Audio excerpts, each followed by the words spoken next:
You're listening to Carolina Forest Panther football on the Carolina Forest Panther Football Network, and it starts right now.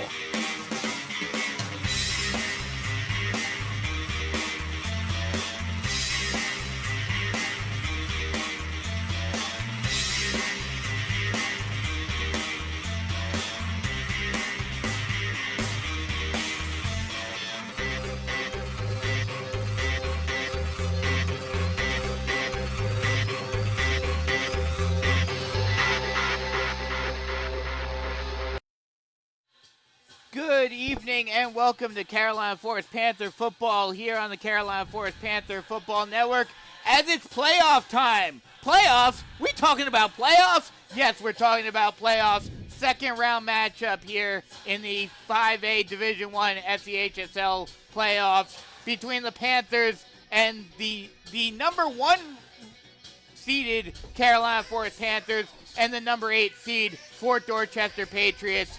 The Panthers come into this one with a 9-1 record, dominating in the regular season. Fort Dorchester, this isn't exactly the Fort Dorchester from a few years back or a decade ago. They come into this game with a 5-6 record. Once again, my name is Brandon Biskoping. I'll be bringing you all the action tonight. And joining me for the first time this season, back in the booth after a year hiatus, Brogan Hillman. Brogan, welcome back. Thank you for having me. I decided, it's playoff football time, and it's time to show out. Why not make an appearance? Why not come back? And I'm so ready for playoff football to kick off. I'm ready to have a great time, and I'm ready for the Panthers to finally eclipse a game that they have never been able to in their program history against the Fort Dorchester Patriots. Yes, we will talk about that in a moment. Miles is out on assignment tonight. He'll be back next week, presumably because, let's be real, I'm pretty sure the Panthers are going to win this game. And like you mentioned, the Panthers looking to finally slay the beast that is Fort Dorchester, being winless against the Patriots in 7 opportunities. That is the second most appearances, or the second most games faced off against an opponent that they have never beaten. The only team that has more losses, or the Panthers have more losses to without winning, is Dillon, who they haven't faced since 2005, 2 decades ago. Ooh. So, Fort Dorchester, Panthers, not so much this team, but the Panther fans and the Panther community know about the Patriots all too well, but unfortunately in a very negative way. That's right. You don't really hear 8 times the charm. It's usually 3rd, 4th times the charm. But for the Panthers, why not do it on the biggest stage? Why not have them come into your house in the playoffs, round 2, and why not put on a show and do it when it matters most? Win or go home, and the Panthers most certainly do not want to go home. Yeah, this is the 3rd time the Panthers are facing off against the Patriots in the playoffs. The last time these two teams faced was back in 2022, where the Panthers lost to Fort Dorchester 39-21 on the road in Fort Dorchester on a brutally cold night. Tonight, not quite as cold as it was back in 2022, but still certainly a chilly night tonight at Panther Stadium. And the Panthers, we've talked about it all season long. This offense, surprisingly, because there were pieces that were lost from last year's team that you were thinking, this offense might not be quite as dynamic as they were, losing Christian Young and that very strong offensive line. But this Panther offense is the second highest scoring team in program history. It looks like they did not skip a beat. They translated well. In only the regular season. That's right. That's crazy numbers they're putting up. They're putting up crazy numbers. They have already scored 439 points this season in the 10 games of the regular season, which, like I mentioned, makes it the second highest scoring team in program history, second only to 2019, which they're about 93 points off the mark. So they'd probably have to make it to at least the state championship game in order to even have a chance of eclipsing that number. And why not do it? Yeah, why not do do it? Well, since this is going to be the only night that you'll be with us more than likely, first off, how's Ori Georgetown treating you? It's going good. Classes are good. People are good. Walking around, it's an enjoyable environment. And they do a very good job in making everyone feel welcome. And overall, can't complain. I have some essays to write, but it is what it is. Got to get those under my belt. You can take the night off to call what should be a fun game, if not maybe a not very exciting game in terms of, because when I was talking to Ian Guerin before we went on the air, he said, yeah, this may be a running clock tonight. Love to see it. Love to see it. It helps for the point totals, helps to get the pride going here in Panther Stadium. Finally, like we mentioned, beat Fort Dorchester, and a lot of stuff to play for tonight for the Panthers. Obviously, you haven't, you're not here anymore, so you don't get as much of a vibe, but just when they did face Fort Dorchester and when they did face other teams that they knew, we've never beaten this team, and it's a big moment for the program. What would the vibe around campus be for a game like this? Absolutely. So it's funny you mentioned that, because when I was down on the field pregame, not only I had two thoughts in my head. One was, wow, it's cold. I can't wait to get up in the booth. And the second one was, these kids look poised, they look ready, and they have vengeance on their mind. They know what happened a couple years back when Fort D knocked them out in the playoffs. They know that they've never beaten Fort D, and they know all the chatter around town.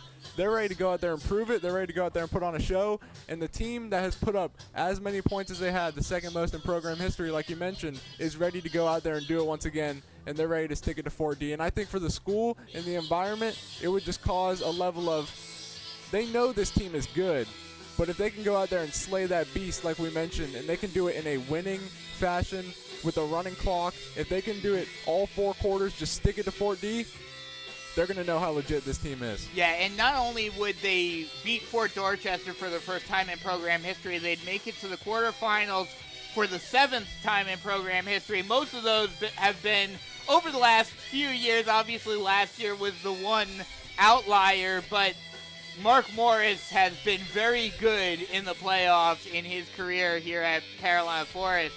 And so, looking at this team, how far do you think this team can go? That's a great question, because like you mentioned, they've been knocking at the door, getting very close. I think this team is one of the best teams I've felt, just looking at roster-wise, performance-wise, putting it all together. I think they can go as far as they want to go. I see a state championship in their future if they can just keep themselves grounded, keep working, keep running the ball, keep passing the ball, playing dominant defense, stuffing their opponent. I think this could be, if they stick to it, stick to the plan, stick to the coaching, weight room, everything's right, then there's no one that can beat them besides themselves. I want that ring. Ring season. Ring season, absolutely. So, I mean, this is kind of a pretty self-explanatory question, but you were talking about it right there. What are some of the keys for this game? What do the Panthers need to do to win this game and move on to the next round? They just need to fundamentally play sound football. Don't beat yourself. Make Fort D come out and have to beat you, which we know that they can't. We know that if this team plays to the level of poise, the level of execution, and overall how they've been playing all season, that no one on that field is going to compare to the Panthers, and they just need to stick to their brand of football and play consistent. As we will step aside real quick for the national anthem, and we will come back and get some final thoughts and get you ready for the second round matchup in the SEHSL playoffs. Switching is easy. We do it all the time. We switch on the lights. We switch TV channels. Some of us switch partners while square dancing. Well, that's a stretch. But what's not a stretch is how you can switch and save with State Farm. In fact, State Farm agent Tony McAfee, right here in Carolina Forest, can switch you over so you can start saving today. Tony and his team are ready to welcome you to the State Farm neighborhood. With Tony McAfee, it's easy to switch and save. Just give him a call. When you want the real deal, like a good neighbor, State Farm is there. Looking for big flavor in Southern hospitality? Welcome to Logan's Roadhouse. From USDA choice Midwestern beef, hand-cut and aged in-house, to mesquite grilled chicken and fall-off-the-bone ribs, freshness and flavor come first. Our rolls, baked every 8 minutes. Open 7 days a week with 2 convenient locations. Myrtle Beach on Oak Forest Drive, and North Myrtle Beach on Highway 17, right across from Alligator Adventure. Dine in, order online, or grab it to go. Don't forget a Roadhouse tea while you wait.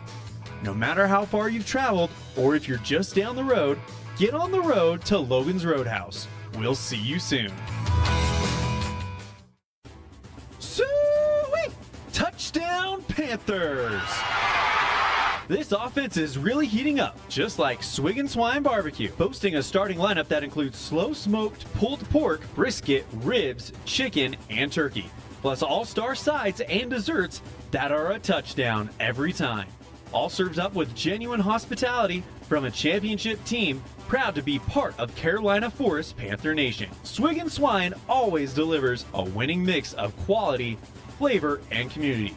Score big next time by huddling up at any Swig and Swine location and chalk one up in the win column.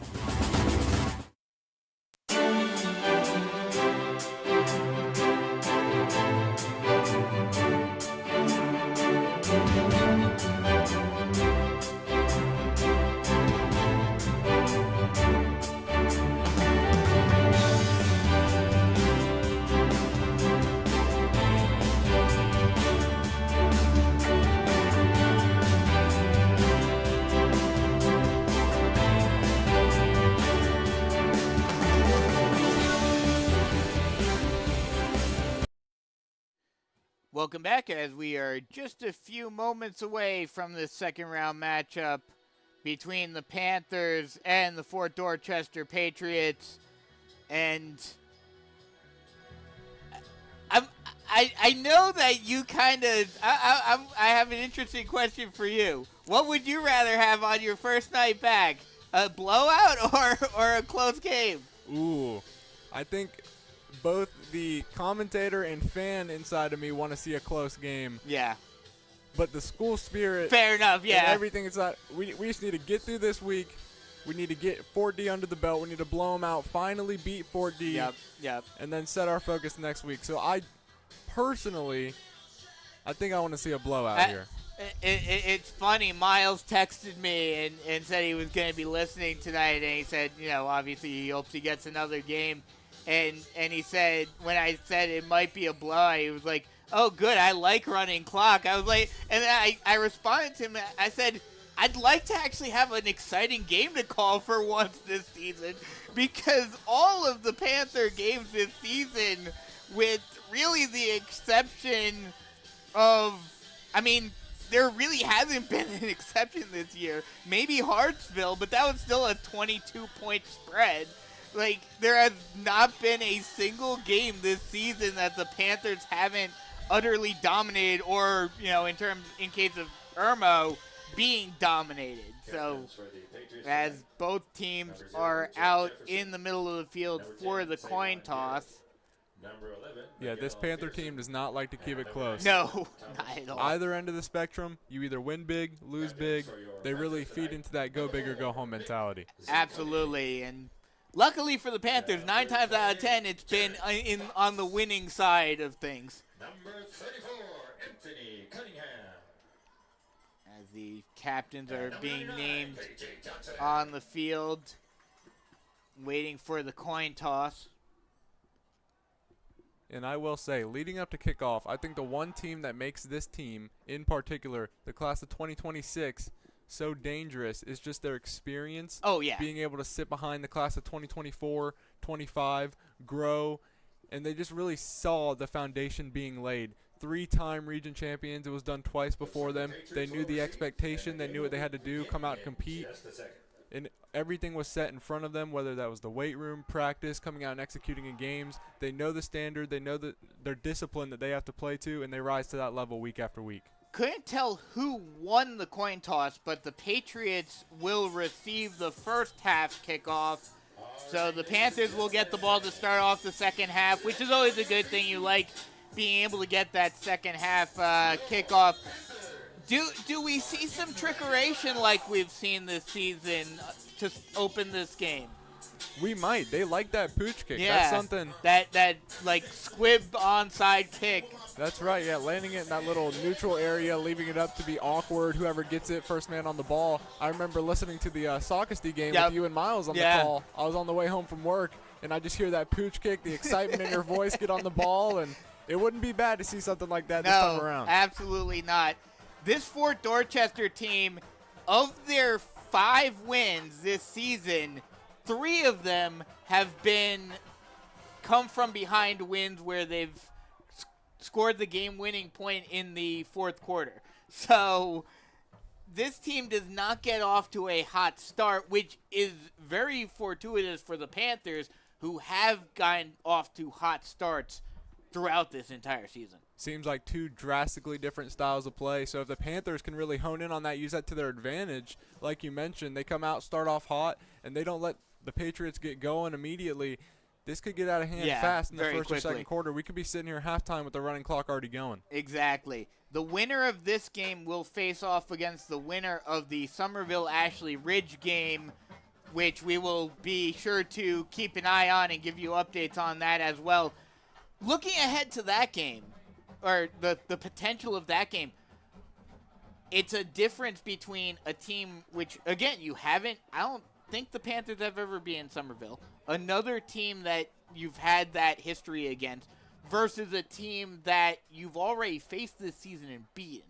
If you were on this team, who would you rather face next round? I would say to keep that dramatic effect rolling, I'd want to play Somerville.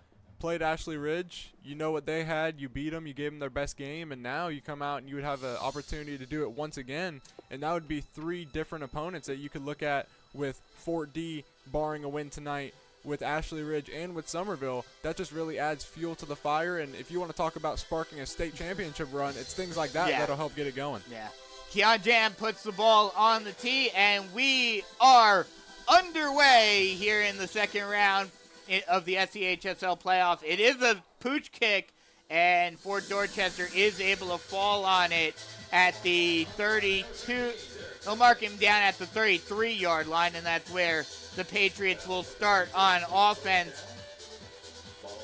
This Patriots team, one of the reasons why they have struggled this season is because they have lost multiple players to the transfer portal this season. We saw a couple of them earlier on in the season at Ashley Ridge now. And so this is not a super young team. The offensive line is all seniors except for one junior. But the skill position is very young. 3 of the 4, or all of the wide receivers are underclassmen. Shotgun, 2 running back set for Fort Dorchester. They'll hand the ball off, and he gets waylaid in the backfield on the first play from scrimmage. Tyrone Durant got destroyed by Quillen Johnson on that first play. That's going to be a big factor in this game, is that Carolina 4 stout defensive line that's been getting in the backfield all year against this Fort Dorchester offensive line. If they can get that defensive line going and rolling early, it's going to be a long day for that offensive line. They'll say Durant lost a yard, so it'll be 2nd and 11. They'll go 2-back set again. 2 wide on the far side. Snap, 2-step drop, looks far side, and it is completed along the far side sideline. But they will say it was caught right at the line of scrimmage, so no gain for Derek Simpson on the reception. And that'll bring up a 3rd and 11. And keeping them beyond the sticks will also be a very vital part for the Panthers in this contest. Keep that 2nd and long, 3rd and long. Keep them behind the sticks. They'll go single back shotgun set, 2 wide on either side, 2-step drop, now steps up into the pocket, now runs himself and trying to get that first down, but is taken down at the 40-yard line.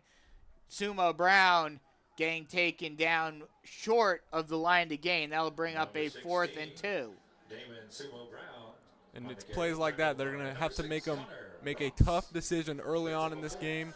I mean, early on, you'd have to imagine they're just going to punch it away.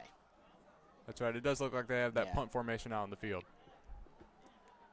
Eric Mittag will come out to boot it away.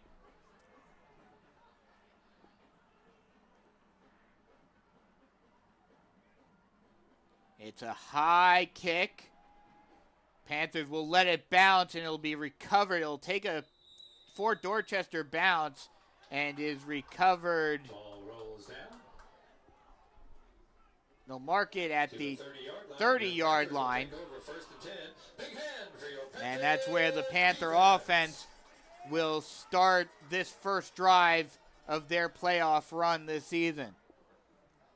And one thing I didn't ask earlier is how much does the disappointing loss last year in the first round to James Island contribute to what this team is feeling going into this one?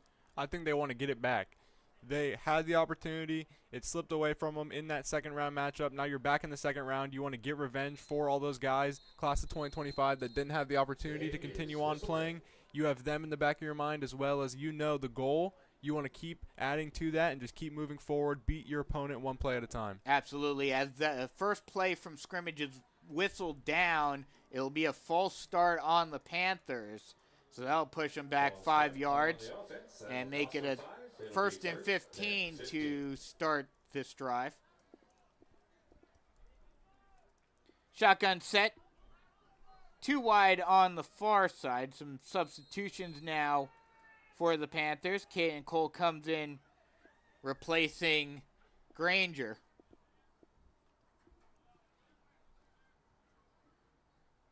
Long look over to the sideline for Cameron Long. 10 seconds left on the play clock. Shotgun set.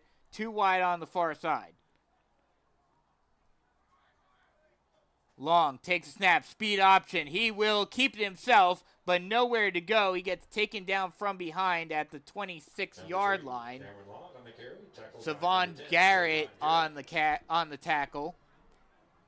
And we talked about Carolina Forest forcing Fort D to play from behind the sticks.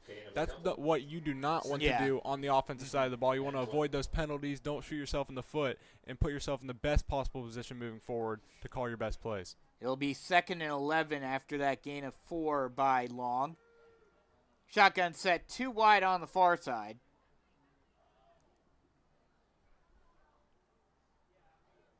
Long takes the snap, hands it off to Fox. Fox finds the lane, and he is gone. He's got one man to beat. He breaks another tackle before finally getting taken down at the 32-yard line, but that'll be more than enough for its first Tony McAfee State Farm Carolina Forest first down of the playoffs. But this one's coming back. It's a holding on the Panthers. Fox on the carry. Got all excited, saw the anticipation, then we looked back, saw the dreaded. I saw the players starting to walk backwards, and I was like, uh-oh. You see those referees huddle in the backfield, and there's only really one thing that can mean, especially on an explosive run play like that, and that is a hold. It is a hold on the Panthers, and that'll push them back to the 18-yard line and make it a second and from here, about here to Fort Dorchester. Pretty accurate representation.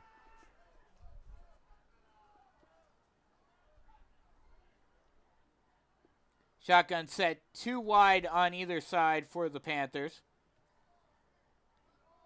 I mean, with how dynamic that run was, just give it to Fox anyway still here. They'll throw the screen pass, and it is caught and taken down after a gain of maybe 2.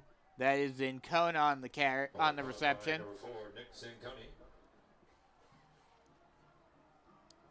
And kind of a sluggish start for the Panthers offense. How much does nerves, not just because of the playoffs and because of what happened last year, but because of that knowing that you've never been this team, how much do you think that's coming into play here?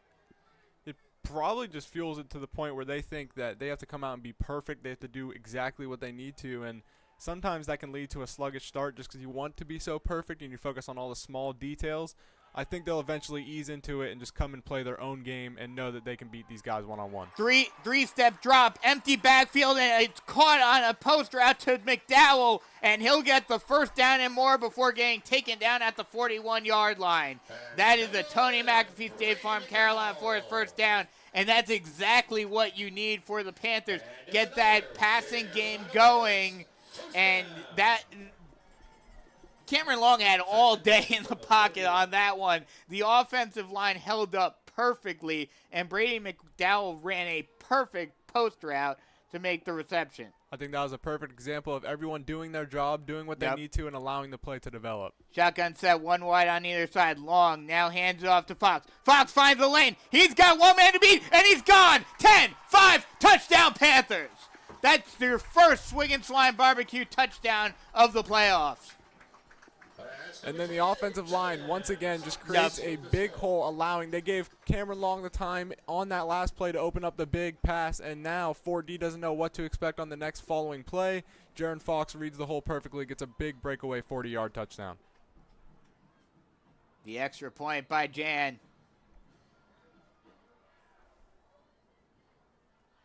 High snap, kick is up, and good. And with 7:09 left to go in the first quarter, Panthers take the early lead, 7-0 here on the Carolina Forest Panther Football Network. Sweet! Touchdown Panthers! This offense is really heating up, just like Swig and Swine Barbecue, boasting a starting lineup that includes slow-smoked pulled pork, brisket, ribs, chicken, and turkey, plus all-star sides and desserts that are a touchdown every time.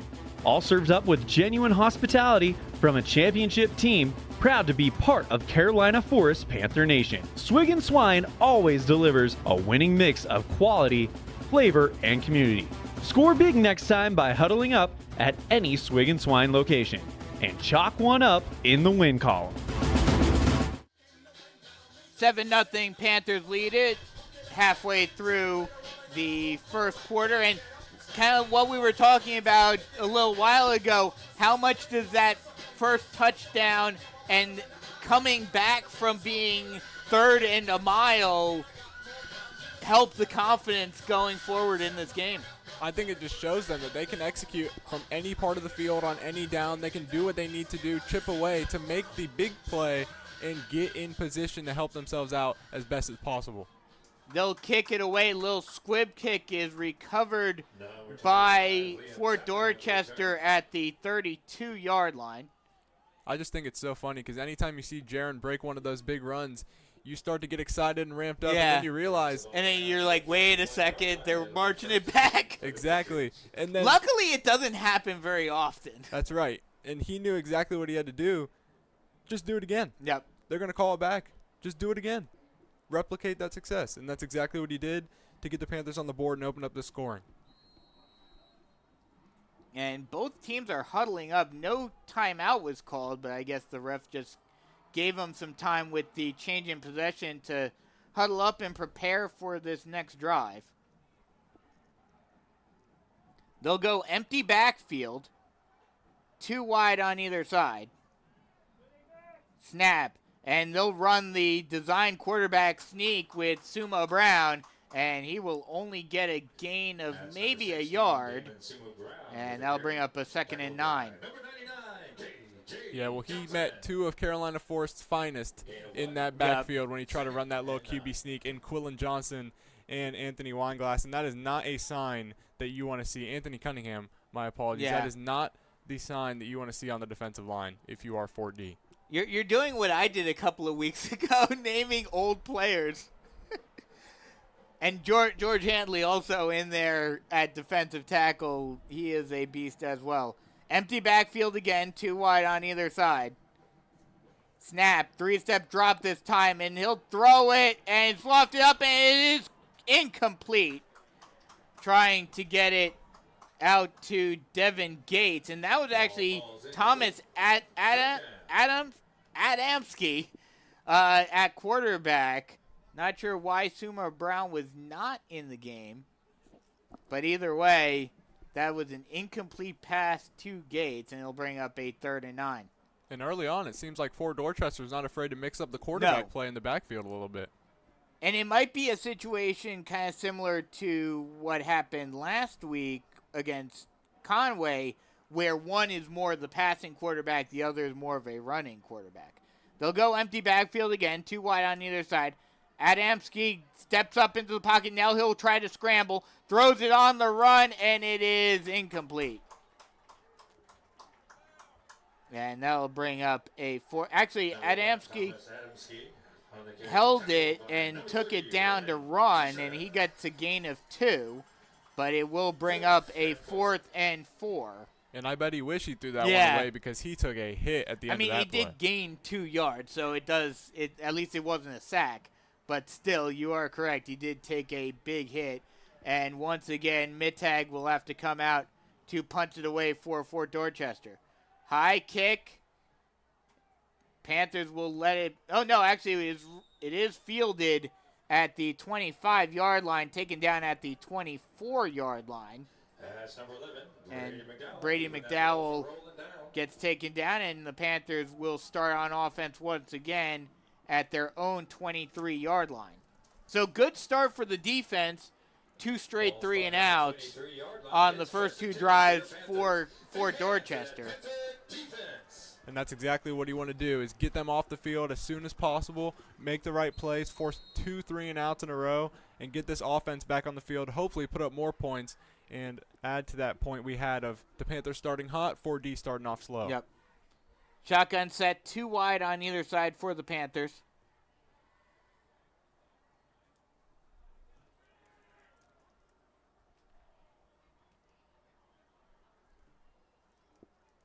Long. High snap, hands off to Fox. Fox finds a lane, and he's got 1 man to beat. He breaks through a trip tackle, but he falls forward as he breaks out and will get taken down at the 37-yard line. But that will be enough for another Tony McAfee State Farm Carolina Forest first down.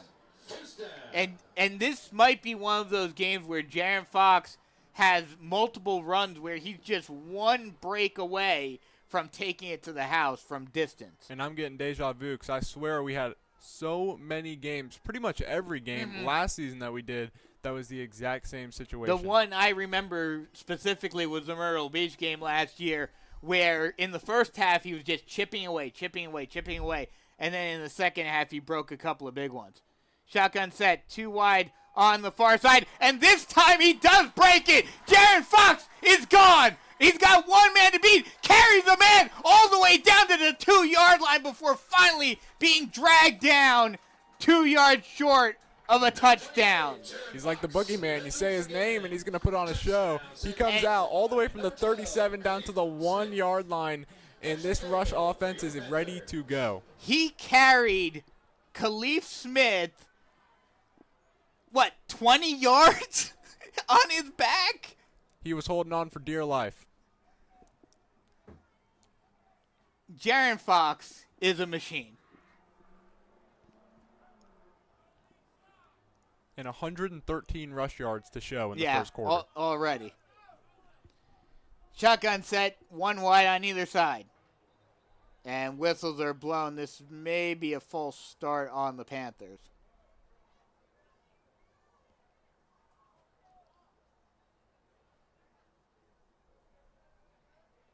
Oh, no, it's actually an offsides on Fort Dorchester, so that'll move them up half the distance to the goal line, make it a 1st and goal from the 1. 1st and goal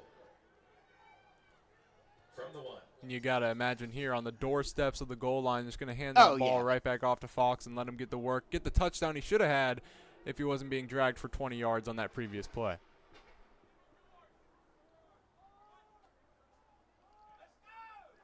Long looks over to the sideline. Play clock running down. 2 seconds left. And they just get it off. Hands it off to Fox. And he will power his way into the end zone for the second Swig and Swine Barbecue Carolina Forest touchdown of the evening. I will say 114 yards and 2 rushing touchdowns in the first quarter is not too shabby from that young man. Not at all. I mean, if he keeps it up like this, he could go 400, 500 yards. I doubt it because he'll probably be taken out in the second half if the score is as wide of a margin as we're expecting at this point.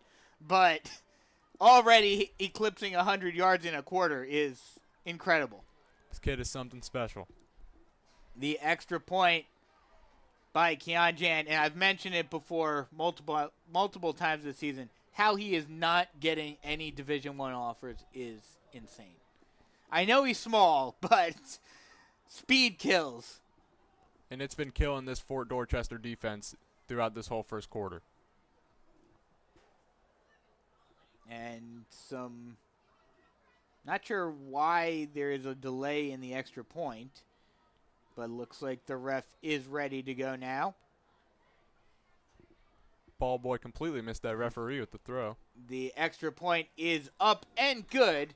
And with 3.5 minutes left to go in the first quarter, Panthers extend the lead out to 14-0 here on the Carolina Forest Panther Football Network. Switching is easy. We do it all the time. We switch on the lights. We switch TV channels. Some of us switch partners while square dancing. Well, that's a stretch. But what's not a stretch is how you can switch and save with State Farm. In fact, State Farm agent Tony McAfee, right here in Carolina Forest, can switch you over so you can start saving today. Tony and his team are ready to welcome you to the State Farm neighborhood. With Tony McAfee, it's easy to switch and save. Just give him a call. When you want the real deal, like a good neighbor, State Farm is there.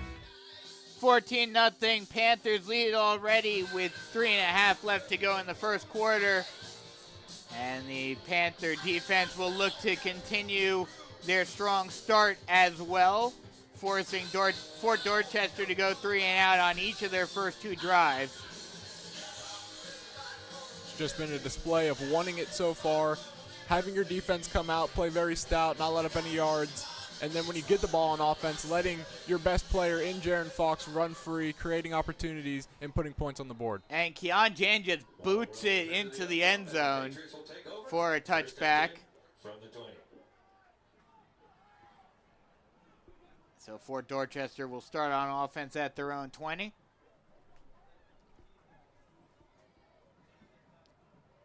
And how long, because it seemed like they've come close a couple of times already, how long before we get a Jelani Alicia or Mason Jones interception tonight? I think we'll see one coming up in the second quarter. I feel like first quarter is reserved for Jaron Fox. Yeah. Second quarter, they might let that defense prowess shine through and maybe even a defensive touchdown, whether that's a pick six or maybe a strip six, just for the fun of it. They'll go empty backfield again. And again with Adamski on the field. Low snap, 2-step drop, now steps up into the pocket and just lofts it up into the air. It is caught by a wide open Devin Gates, and he will be ferried out of bounds at the 37-yard line. But that is enough. There is a flag, however, and I think this one's coming back.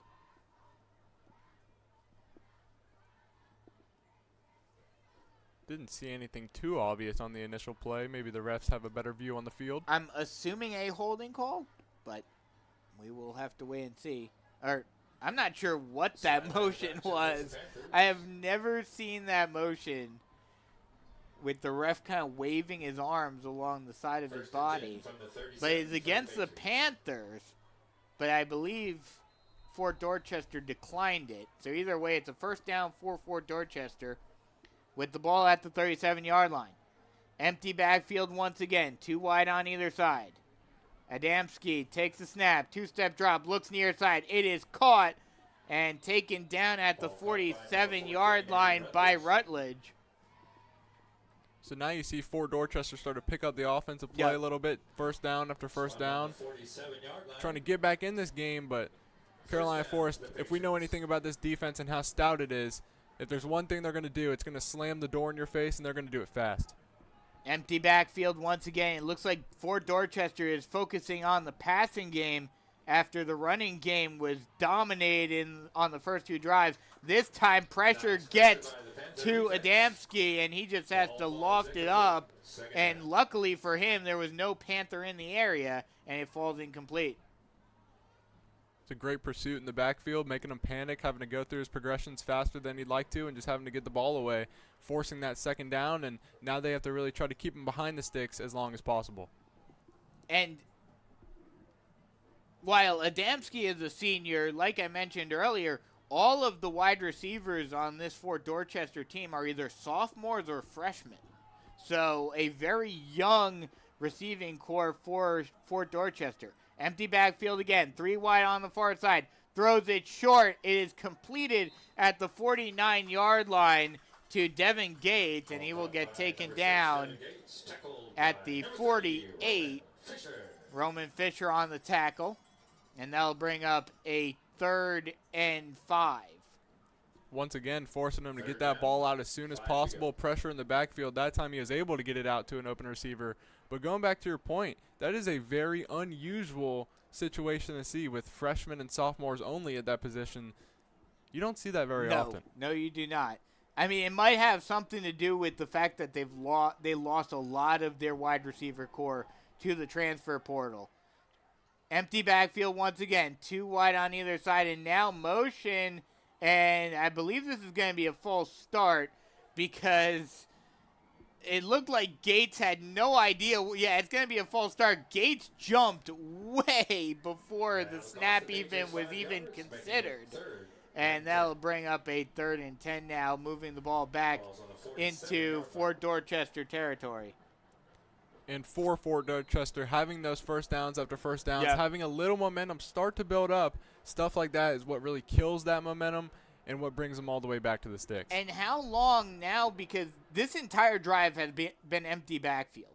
How long before the Panthers, as Adamski takes the snap, he'll roll out to his right, and he will step out of bounds at the 47-yard, make it the 48-yard line. That will not be enough for a first down, so it'll be 4th and 6. And you'd have to imagine that Fort Dorchester will punt it away once again. But how long, if they continue running these empty backfield sets, now right there Adamski showed that he has legs, but how long before you put everyone in the box and just let everyone gun at it? I think especially with the pressure that they've already been getting in their base defensive sets, just setting up for the pass, and they're still sort of getting 3 guys through every single play. It's not going to be long before you just send 4 or 5 guys at them, and it doesn't look like they're going to have much of a response with that offensive line. Mittag punts it out of bounds at the 20-yard line, so that's where the Panthers will start on offense once again, trying to score for their 3rd straight time. But yeah, like you mentioned, especially with on the play a few plays ago where Adamski got pressure and he had to just kind of throw it away, and it fell well short of any receiver. Could have potentially even been an intentional grounding. I wouldn't be surprised if you may see an engage 8. Shotgun set, 3 wide on the near side, hands it off to Fox, and this time it gets blown up in the backfield. That was very well read by the defensive line of 4D that time to stand firm and just get in the backfield, knowing what the run was coming after 114 yards. You got to slow him down eventually. So now I would look to see Carolina Forest sort of air it out a little more and see what they can do behind the sticks on 2nd down. Savon Garrett, the middle linebacker, just found the hole and blew that play up for a loss of 3. Shotgun set, 3 wide on the near side. They'll motion Cole over to the far side. Long takes the snap, hands it off to Fox again still, and this time again a brigade of Patriots are there to push Fox back. It's going to get him all the way back to the original line of scrimmage. He was able to get a gain of 3, so it'll be back to the original line of scrimmage. It'll be 3rd and 10.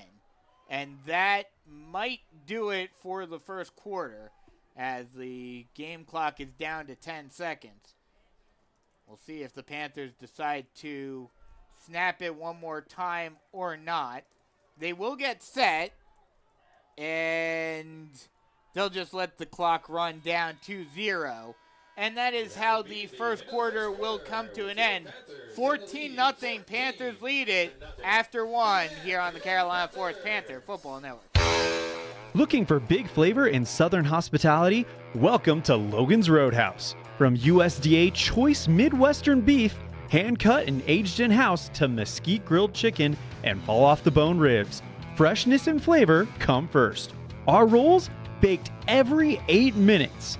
Open 7 days a week with 2 convenient locations, Myrtle Beach on Oak Forest Drive and North Myrtle Beach on Highway 17, right across from Alligator Adventure. Dine in, order online, or grab it to go. Don't forget a Roadhouse tea while you wait. No matter how far you've traveled, or if you're just down the road, get on the road to Logan's Roadhouse. We'll see you soon. Start of the second quarter with the Panthers leading at 14-0 and trying to get something going on this third offensive drive of the evening. But, yeah, I mean, like we talked about before, on the defensive front, yeah, Fort Dorchester was able to move the ball a little bit on that third drive, but the Panthers able to bend but don't break and figure out what Fort Dorchester was doing and being able to stuff them. Absolutely, and now when they have this opportunity on the offensive side of the ball to make it a 3-score game, 3rd and 10, right at the original line of scrimmage, I would imagine they're going to go to one of those original schemes that we saw with that post route to Brady McDowell on the opening drive to extend that possession, and I think we're going to see something go to the air down around the middle of the field here on 3rd and long. Yeah, and that just shows just how dynamic this offense is. You can this is not your typical Mark Morris offense. They throw the ball a lot too, and they can get yards either on the ground or in the air. Shotgun set, 3 wide on the far side. Long motion staying over to the far side as well. Takes a snap. He'll roll out to his right. Looks down the field and throws it to the sideline. It is caught right at the first down marker. And I believe they will say Zincone just got enough. And, yeah, they're going to move the chains. He will just get enough for another Tony McAfee State Farm Carolina Forest first down. And perfect comeback route by Zincone, knowing where the marker is and being just ahead of it. You're absolutely right. The way to sit down, know where that marker is. He fell right on the first down. He didn't give any more, any less. He knew where he needed to be, and he put himself in a perfect position to pick up and move the chains for the Panthers. Shotgun set, 1 wide on either side. Long takes a snap, hands off to Fox. Fox finds a lane. He's got a couple men to beat. He tries to break out, and he will get pulled down by, the ball's on the ground. Waiting for the call. Fort Dorchester may have fallen on it. Looks like the Panthers are going to retain possession, luckily, and on that ball. They are going to say that the Panthers were able to fall back on it, and that will be enough for another Tony McAfee State Farm Carolina Forest first down. But a scary moment for Panther fans right there, as Jaron Fox lost the handle on it as he was trying to break out of one of those gang tackles that Fort Dorchester is forced to do in order to contain his speed. Shotgun set, 1 wide on either side. Long takes a snap, hands it off to Fox. Fox this time finds the lane, and he gets tripped up at the 27-yard line. But that will be enough for another Tony McAfee State Farm Carolina Forest first down. They'll mark him down at the 26.5 as Jeff Jefferson is just able to get the shoestring tackle to take him down. If it wasn't for that, Jaron Fox would have had another touchdown. It looked like he was well on his way, and then he just hits his foot, trips him up, and he falls right at that 26-yard line. Should have probably had that third one by now. But either way, it's another Tony McAfee State Farm first down. Shotgun set, 1 wide on either side. Long takes a snap, play action pass this time. He'll throw it into the end zone on a post route. It's just out of the reach of Caden Cole. Looking downfield, a beautiful ball. Just missed the step right at Actually, that post route. That was Nick Zincone, who was the intended receiver. But just by Nixon Cone is 6 foot. He needs to grow maybe 2 more inches to be able to catch that. Full extension might have had Yeah. that one. Oh, he was fully extended. He just could not. He just didn't quite have the wingspan to make the catch. And looks like there was a penalty on it. It was a holding call. So either way, even if Zincone would have caught it, it wouldn't have mattered, as the holding call pushes the ball back to the 36-yard line, and it'll be 1st and 20. That's going to help him sleep a little easier tonight, knowing it was coming back. Yeah, at least he doesn't feel like he missed an opportunity. Shotgun set, 2 wide on either side. Long throws it on a screen pass out to Granger on the near side, and he will fall forward to the 30-yard line. And they'll bring up a they'll mark him down. Yeah, they'll mark him down at the 30. So they'll bring up a 2nd and 14. Looks like he took a little bit of a shot in the backfield, too. Yeah. Just bounced right back up, trying to play it off, and that's a tough play back there from Cameron Long. Cameron Long's a trooper. He'll get hit and just bounce right back up. Shotgun set, 3 wide on the far side.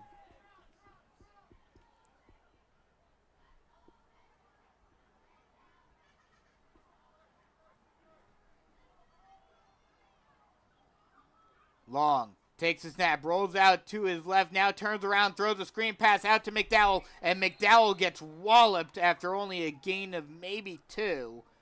And that'll bring up a 3rd and 12. That's number 11, Brady McDowell with the catch. Looks like they were ready for that one, read it all Yeah, up. those screen passes thus far tonight haven't been working very well for the Panthers. May have to remove those plays from the playbook tonight.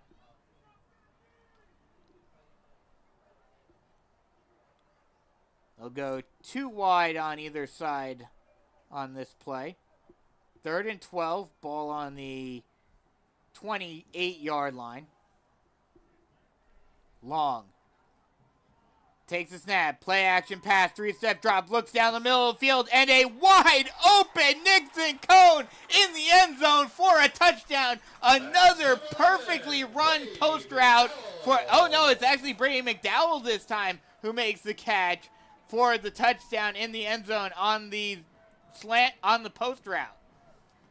That was beautifully drawn up there. We've seen that time and time again so far to start this game in the first half with Brady McDowell just stretching the field, getting up, getting vertical, and making a great play downfield. Well, and that just shows the dynamism of this offense as the extra point is up and good. And with 8:22 left to go in the half, it is 21-0 Panthers leading.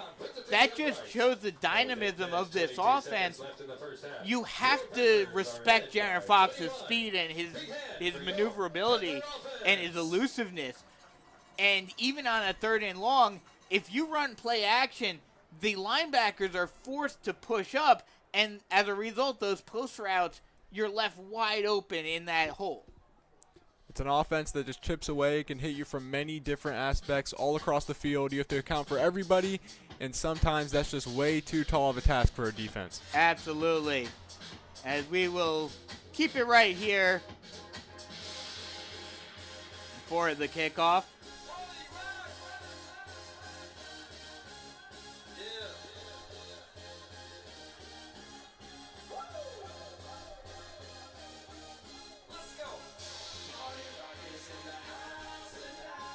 Keon Jam puts it on the tee. And he will pooch kick it, field it at the 30-yard line, and hit and push back. They'll say forward progress was stopped That's number 6, Tevin Gates at the with 28-yard line. Roman Fisher just trying to get him down, but just pushing him back. There is a flag, however. So we'll wait to see what the call is on the flag.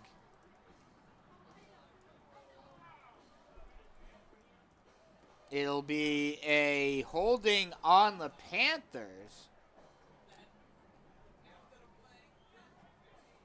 And that defense is walking back pretty far. Actually, I think it was a personal foul on the Panthers.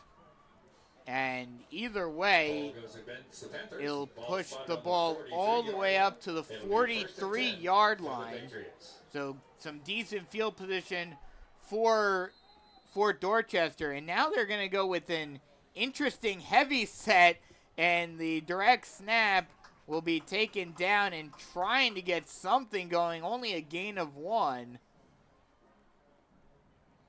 Number 14, For Rutledge on the carry, tackled by that was number 99, number 14, Aiden Rutledge, in basically a wildcat situation with multiple big men set up in front of him. And just trying to get something going offensively is for Dorchester. Another interesting heavy set. This time it's Kyrome Durant who takes the direct snap. And he'll take it to the far side, try to get something going, but he'll get taken down at the line of scrimmage, and that'll bring up a 3rd and 9.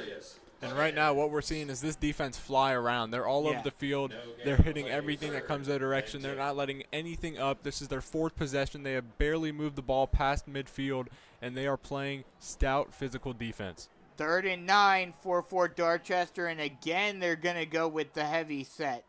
This time with Rutledge in the Wildcat. He'll run it. This time he might throw it. He does. It's lofted up into the air and almost intercepted. Ball falls incomplete. Bring up on There it was. It was right there. We said second quarter. Yeah. You said Mason Jones. Almost had a combination of the two. Almost came into fruition perfectly. Yeah, Mason Jones was right there and just could, again, another ball that was just inches out of his reach. Regardless, this Panthers defense remains stout, and they forced the 4th down deep behind the chains. 3 out of 4 drives, the Patriots have gone 3 and out.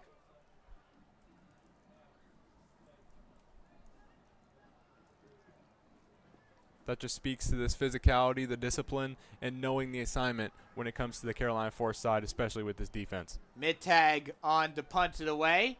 It'll be a high lofter. The Panthers will let it bounce, and it will roll not quite out of bounds, but will be downed at the 14-yard line. Long Patriot roll for Mittag, and the Panthers will have a good portion of the field left to drive in order to extend their 21-point lead with 6:45 left to go in the first half.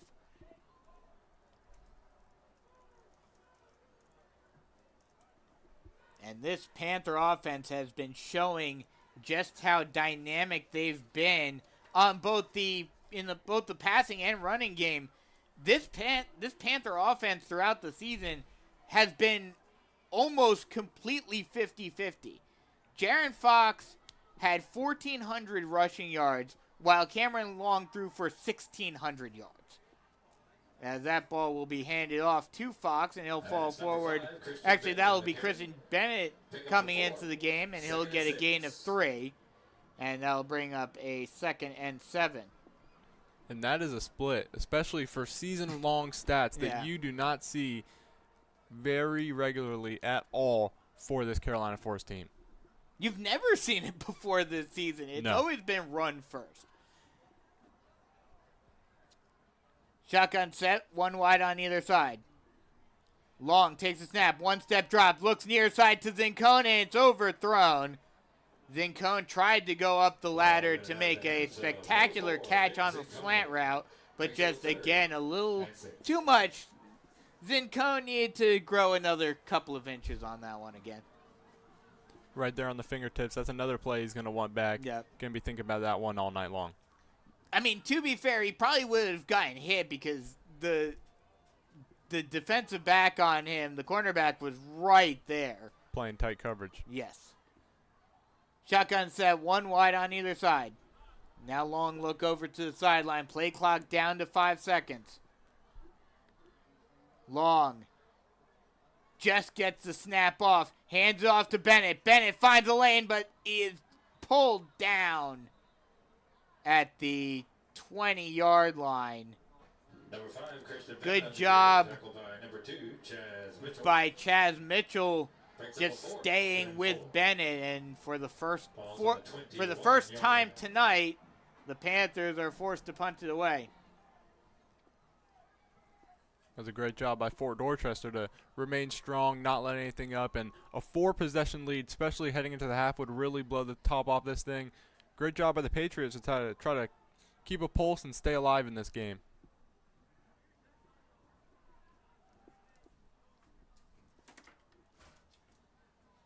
Roman Fisher comes out to boot it away, and it'll be a low kick. It'll take a Patriot bounce and will be downed at the 40-yard line. So Fort Dorchester will have less than half the field to go to try to put their first points on the board this evening. Down by 21 with 5 minutes left to go in the first half. And that is very favorable field possession. Absolutely. But for the Panthers, luckily for the Panthers, Fort Dorchester has not been able to move the ball no matter what they've done against this Panther defense all night.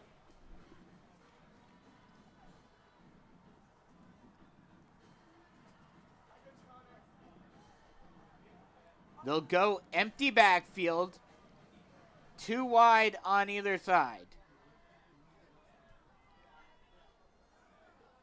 Snap, 3-step drop, looking, now throws it, and it is well short of anyone, as Adamski once again getting pressure and just having to force it out. And again, another one that could have potentially, if this might have been college or the NFL, that probably would have been called intentional grounding.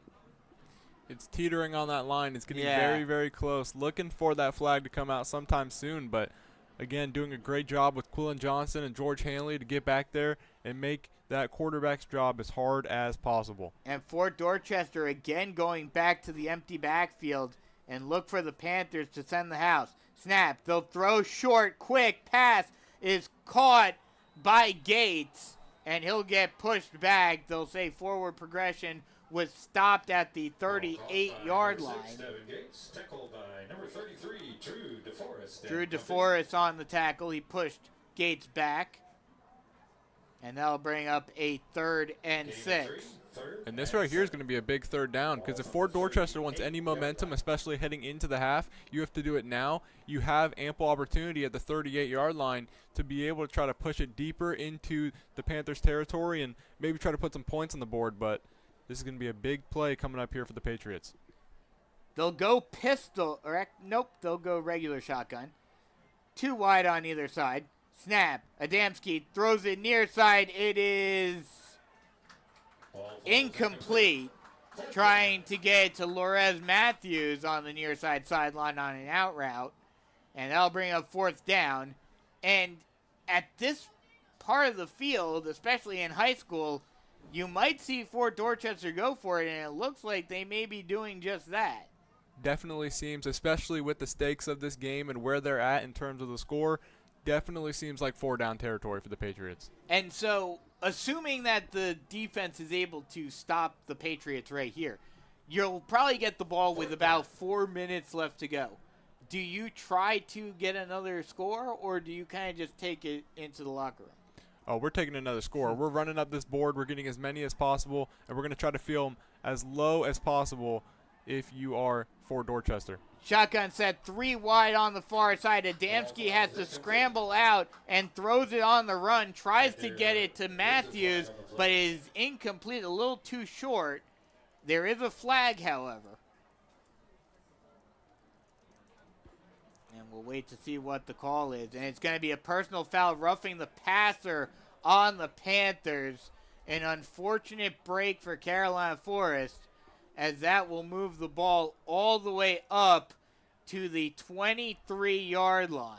Ball goes against the Panthers, And that will bring the ball down to the 23-yard I line. didn't fully see because I was watching the ball, but it looked like the defenders were right on Adamski, so you can't really stop your momentum as you're going forward. Definitely looked like a close one. Looked like it could have gone either way. They decided they saw enough for the flag, so that's what they're going to call. And gives the Patriots hope here nearing the end of the half. Shotgun set, bunch deuces on either side. Snap. Adamski looks near side. Now steps up into the pocket. Thought he crossed the line at first, but he does complete it, and it is a touchdown for Fort Dorchester. Completed to Jerome Durant. Did look like he got close to that line. He might have had enough to get back and make that completion. Just needs any part of that body behind the line of scrimmage. It looked like his back end was probably still behind the line of scrimmage, so that's probably why it was not called an illegal forward pass. But either way, Fort Dorchester is able to put their first points on the board this evening. The extra point by Mittag is up and good, and with 3:47 left to go in the first half, Panthers lead it by 14, 21-7 here on the Carolina Forest Panther Football Network. Switching is easy. We do it all the time. We switch on the lights. We switch TV channels. Some of us switch partners while square dancing. Well, that's a stretch. But what's not a stretch is how you can switch and save with State Farm. In fact, State Farm agent Tony McAfee, right here in Carolina Forest, can switch you over so you can start saving today. Tony and his team are ready to welcome you to the State Farm neighborhood. With Tony McAfee, it's easy to switch and save. Just give him a call. When you want the real deal, like a good neighbor, State Farm is there. Panthers look to extend their lead back up to 21 after giving up Fort Dorchester's first points of the evening.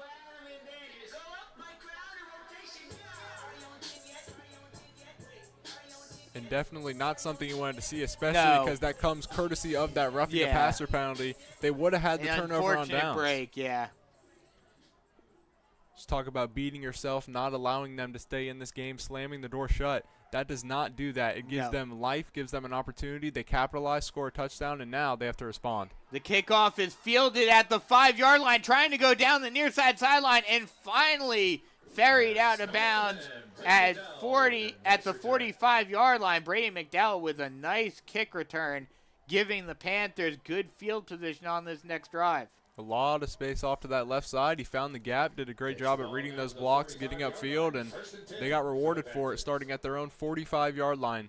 Great field position to start off, try to extend their lead once more. Shotgun set 3 wide on the far side for the Panthers.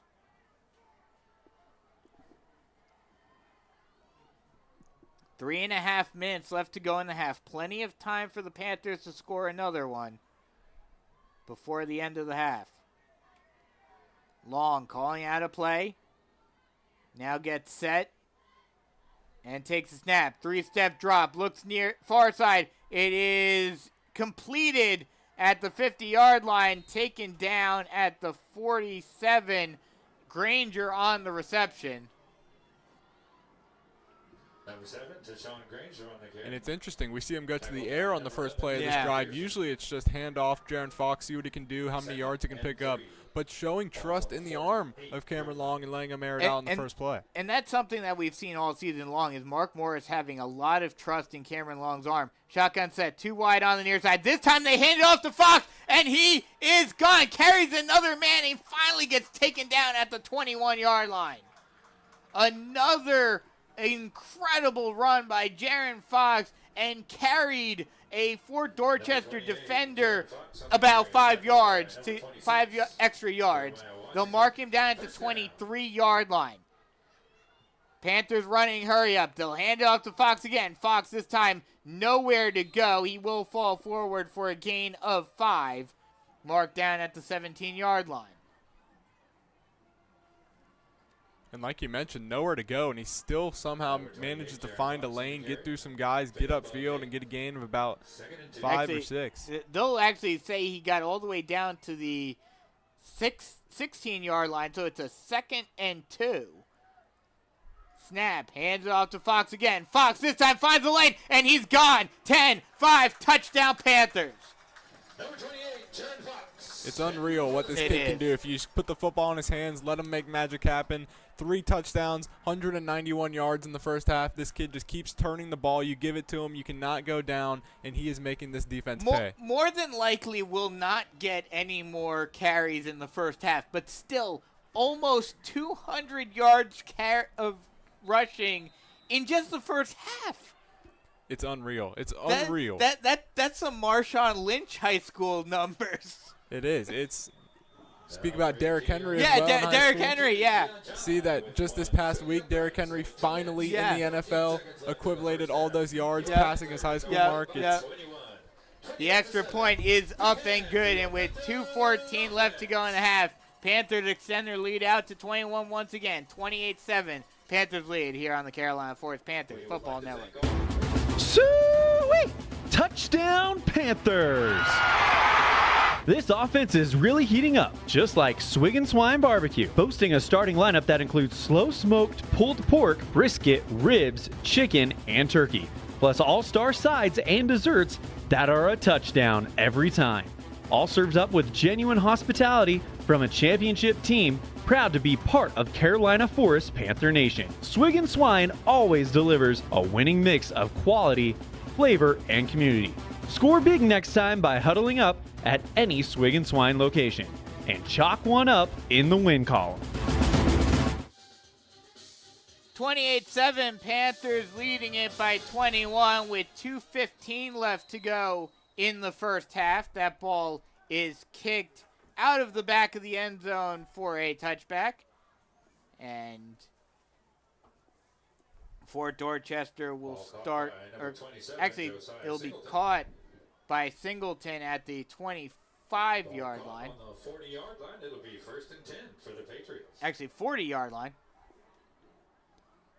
So the Patriots will start with some pretty good field position to start their next drive, trying to score once again for the second straight drive. And it's another possession where they're set up in pretty favorable field position to start their drive. Since 1933. They'll go empty backfield. Oh, nope. They will actually bring a running back in this time. Shotgun set, 2 wide on the far side. And whistles are blown. Timeout is called, I believe, by Fort Dorchester. Waiting for the official signal. Timeout, Patriots. Yep, Fort Dorchester will call a timeout with 2:14 remaining. You know what time it is. Interesting that they called a timeout before they even ran a play. Maybe some uncertainty on the play call. Must have seen something they didn't like once they originally got that play out there. Maybe a different formation than they were expecting or something. They felt the need to reset and recatch their breath because this is going to be a very important drive for them. Yes, absolutely. This is a big drive for them for having momentum, because you were thinking with the Patriots scoring on their last offensive drive, they got a little bit of momentum back, and if they were able to hold the Panthers to not scoring before the end of the half, you might say the momentum is kind of evenly split. But if the Panthers are able to stop the Patriots here, momentum is squarely on the side of Carolina Forest going into the locker room. They will go empty backfield, 2 wide on the far side. They'll throw the screen pass out, and it's caught, taken all the way down to the 43-yard line is Michael Warren. And going back to your point with the momentum going into the half, as well as when they come out of the half, Carolina Forest set to receive that opening kickoff. So right now, especially if you are for Dorchester, you need points, you need them fast, and you cannot let CF come out and make it a 4-possession game once again to open up that contest. Absolutely. So that'll be a first down for Dorchester. Just under 2 minutes left to go in the half. Shotgun set, 2 wide on the far side. Motions a man over to the near side. Empty backfield now. Adamski takes the snap, throws it far side, caught on a little hitch route, and a prowl of Panthers are right there to take down Devin Gates after a gain of 6. That'll bring up a 2nd and 4. And it's interesting going back to that Fort Dorchester timeout because time is not on their side Yeah, right now. that was the other reason why I was shocked that they took the timeout before they even ran a play, because you're trying to preserve time here without, with those timeouts. Now only a minute left to go in the quarter. Shotgun set, 3 wide on the near side. Snap, 3-step drop, stepping up to the pocket. Adamski will take it down, now throws it on the run. It is incomplete. Trying to get it out to Warren. Ball falls incomplete. Third. Now they're going to be in an interesting spot with 3rd and 5. Going to be looking to be right about the 38-yard line of the Panthers, and they got to go. They got to get the field moving. They got to get the first down, and they have to watch this clock especially. And assuming that they do not get the first down here, now with where they are on the field, you'd imagine that this is 4-down territory. Shotgun set, 3 wide on the near side. Snap, 5-step drop. Screen pass is caught, but blown up in the backfield. Durant was absolutely walloped as he caught that ball by Anthony Cunningham. By number 43, Actually, that was Jalen Weinglass on the tackle, and that'll bring up 4th down. As I was about to say, you'd have to imagine this is 4-down territory, but if the Panthers are able to stop Fort Dorchester on this next play, they'll get the ball back with maybe 30, 34 seconds left.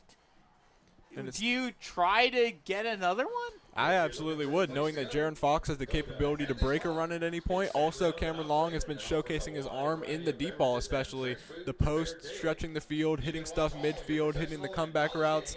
Maybe you throw one on the sideline, let him go out of bounds and preserve one of those timeouts. Well, the Panthers just took a timeout, which is weird. I don't understand why, because now they only have 2 for a potential half-ending drive. Probably just to stop that clock, because maybe they want to get the ball back. They know. Well, oh yeah, that's true. The clock would have been running otherwise. You are correct. Revolving around being the ultimate destination. Which that sort of shows their intent, what they want to do when they get this ball back. I think we know the answer now. Absolutely. They're not letting the clock just run out. They do not want to take this lead into the half. They are trying to extend it. Shotgun set, 2 wide on the near side. Adamski takes the snap, 3-step drop, pressure coming, and he is sacked! And that's exactly why you do it. With that sack, it sets the ball up at midfield. Going to be perfect timing, about 33 seconds to go, 2 timeouts to work with, and a versatile offense that is able to hit you on every single front. Braylon Fernandez coming into the game and getting a big sack, and now the Panthers only have half the field right on the 50-yard line to go to score another one and extend this lead out to 28. 33 seconds left to go in the half.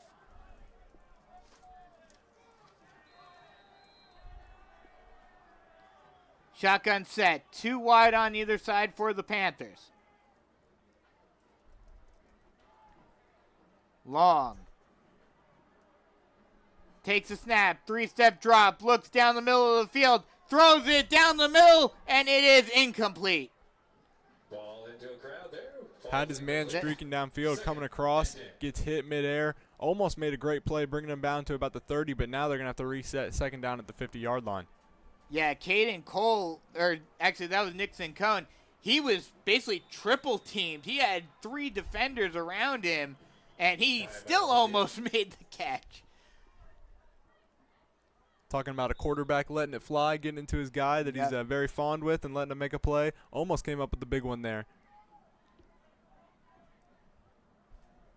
They'll go with the same formation.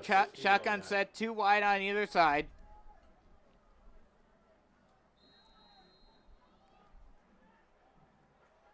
Long. Takes a snap. 5-step drop. Looks screen pass. Caught by Fox. Fox finds a lane, and he is gone. He's got one man to beat and finally gets taken down at the 17-yard line. But that'll be enough for another Tony McAfee State Farm Carolina first down. And the Panthers do call a timeout. The clock would have stopped anyway for the first down, but the Panthers decided to take a timeout with 16.6 seconds left to go in the half. And now with the Panthers in the red zone, you're absolutely gunning for that touchdown. Oh, absolutely. You knew the big play capability when you put the ball in the hands of Jaron Fox. He does exactly what you expect him to, getting you down, putting you in scoring position, having viable time. 16 seconds left and a timeout inside the red zone is very good time. Absolutely. They have probably 2 or 3 plays. If they put it in the air, they don't have to worry about the clock continuing to run, getting tackled in the field of play. What I would anticipate is probably a pass to try to get into the end zone on the first play. If that doesn't work, you hand it off to Fox, see how far he can get, see if he can get into the end zone, and then if he doesn't, take the timeout, and then depending upon where you are, determines what you do on the third play. I mean, I think that sequence of plays would be perfect here in the red zone. I think that sets him up for ultimate success, being able to pass one in there. And if it does fall incomplete, like you mentioned, Jaron Fox, the legs, the capability, he has 3 this half. Why not make it 4? They have a lot of options they could go to here in this red zone. So we'll see what they decide to do on first down from the 17-yard line. Shotgun set, 2 wide on either side.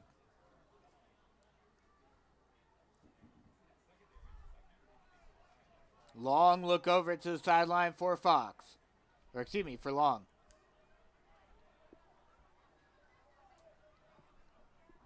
Five seconds left on the play clock. Long. Takes a snap, play action pass. He gets some pressure, steps up into the pocket. Now he'll have to thought about scrambling and lofts it up into the air, but it's incomplete. Looked like he had to step there for 1 second. Tries to put it over his head, just over the outstretched arms of Nixon Cone, and now it's going to set up with 9 seconds. You think we're going to see Jaron Fox on the ground. Might have enough time to just call that timeout, kill it. Might even see that field goal range come in if they take too long on this last play. Potentially. Yeah, Long thought about bringing it down and running for it, but then saw Zin Cone and tried to just float it over the head of the defender, just out of the reach of Zin Cone once again. Shotgun set, 2 wide on either side. Long takes a snap, play action pass again. They'll throw it into the end zone, and it's caught in the end zone for the touchdown. Brady McDowell again on the post route for the touchdown. And with 5.1 seconds left to go in the first half, the Panthers extend the lead out to 34. The extra point will extend it out to a 28-point lead, 35 points on the board for Carolina Forest. And that was very similar to that first touchdown that they linked up on. Just very versatile when he crosses the field, beating the safety across his face, gets wide open in the end zone. Uses that speed. Absolutely. It's so hard to keep up with him. He's a track star, and he's a great receiver as well, putting that on full showcase, 2 touchdowns in the first half. The extra point by Jan is up and good, and with 5.1 seconds left to go in the half, it is 35-7. Panthers lead it, and yeah, this is kind of what we expected going into this one. Just utter domination by the Panthers, and it only 2 more touchdowns before what Ian Guerin said to me before the game comes to fruition with that running clock. It's been an offensive explosion for the Panthers here in the first half. And the Panthers looking to finally exercise the demon that has been the Patriots. That's right. And on the Fort Dorchester side of the ball, they've been averaging 36.6 points allowed per game. Carolina Forest about to put that up in the first half. Yep.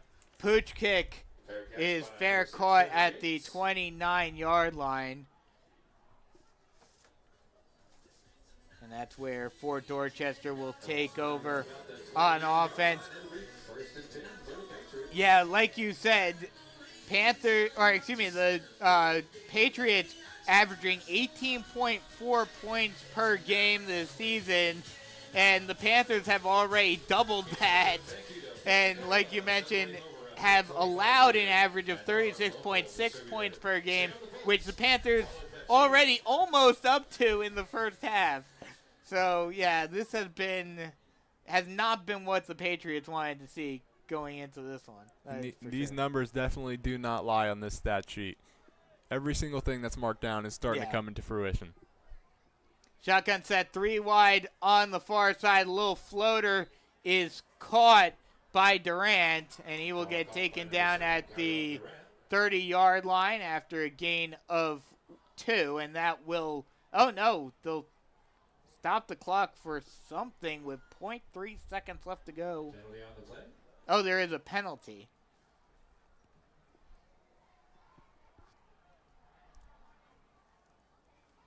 And looks like it'll be a holding on Fort Dorchester because they're marching back. 0.3 seconds is a lot in basketball, especially when you need a shot. But I don't know. Not so much in football. Yeah, I don't know how much that's going to do for Fort Dorchester here at the end of the half. They'll move the ball all the way back to the 18-yard line, and they'll just run the clock the rest of the way. And that will do it for the first half. Panthers lead it 35-7 at the half. We'll take a quick break and then come back with some first half stats and analysis and get you ready for the second half here on the Carolina Forest Panther Football Network. Switching is easy. We do it all the time. We switch on the lights. We switch TV channels. Some of us switch partners while square dancing. Well, that's a stretch. But what's not a stretch is how you can switch and save with State Farm. In fact, State Farm agent Tony McAfee, right here in Carolina Forest, can switch you over so you can start saving today. Tony and his team are ready to welcome you to the State Farm neighborhood. With Tony McAfee, it's easy to switch and save. Just give him a call. When you want the real deal, like a good neighbor, State Farm is there. Looking for big flavor in Southern hospitality? Welcome to Logan's Roadhouse. From USDA choice Midwestern beef, hand-cut and aged in-house, to mesquite grilled chicken and fall-off-the-bone ribs, freshness and flavor come first. Our rolls, baked every 8 minutes. Open 7 days a week with 2 convenient locations, Myrtle Beach on Oak Forest Drive and North Myrtle Beach on Highway 17, right across from Alligator Adventure. Dine in, order online, or grab it to go. Don't forget a Roadhouse tea while you wait. No matter how far you've traveled, or if you're just down the road, get on the road to Logan's Roadhouse. We'll see you soon. Sweet! Touchdown Panthers! This offense is really heating up, just like Swig and Swine Barbecue, boasting a starting lineup that includes slow-smoked pulled pork, brisket, ribs, chicken, and turkey, plus all-star sides and desserts that are a touchdown every time. All served up with genuine hospitality from a championship team proud to be part of Carolina Forest Panther Nation. Swig and Swine always delivers a winning mix of quality, flavor, and community. Score big next time by huddling up at any Swig and Swine location and chalk one up in the win column.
We're back here at halftime here at Panthers Stadium with the Panthers leading it 35-7, and we'll give you a score update on the Somerville-Ashley Ridge game real quick.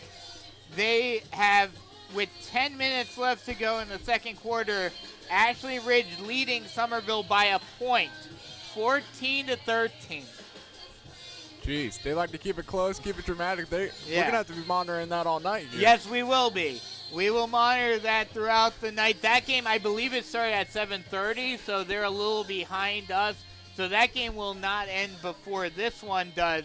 And for a reference point, the Panthers beat Ashley Ridge 40-27, which was actually the closest game the Panthers played all season long. Jeez, yeah, they, like we mentioned pregame, do not like to keep it close. No. They either lose on one side of the spectrum or they win. More often than not win, like you mentioned, on that one side of the spectrum. But, yeah, we're not going to know here. We're going to have to end them on a cliffhanger. And that was also, now granted, the Panthers had only played Ashley Ridge one previous time last season. That was another first in program history win over an opponent earlier this season. So, yeah, Panthers would love to see either one of those teams next week. And at this point, it looks like they're going to see one of those teams next week. Let's get some stats real quick for the Panthers. Let's do it, absolutely, because tonight we have a lot to go through, and there's a lot that pop out to me on this sheet right here. I think the one primary is Jaron Fox with how many? 198 yards? Believe 198 sounds about right on, I think I have here 10 carries. So averaging 19.8 yards per carry, almost 20 yards a carry. That is insane. Also, 3 touchdowns to boot with that. Yep. So if we did that about, just a typical touchdown every 3 times you touch the ball. Yeah. Nothing crazy. Nothing too crazy, no. For Fox, at least. A 10-yard run here, a 20-yard run here, and then breaking off a 50-yarder. Yeah. Really wish I could plug him into my fantasy football lineup. That's it. And then Cameron Long. He's 8 for 10 right now. He has 101 yards. He has 3 yards on the ground. Also, that pass touchdown, 2 passing touchdowns to boot, both of which go to Brady McDowell, who has 2 receptions, both for touchdowns, 44 yards through the air. Yeah, the dynamism of this offense. How many yards did you say Cameron Long has? 101.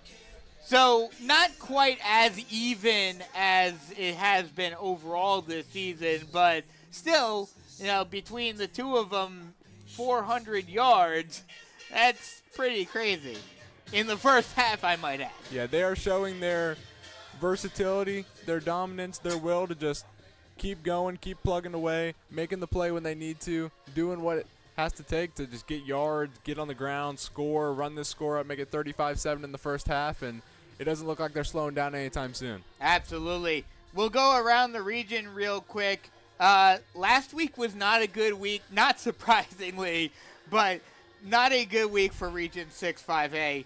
Every single team that was in the playoffs, at least for the first round, was knocked out. West Florence beat Conway 42-7. Lucy Beckham beat North Myrtle Beach 38-21.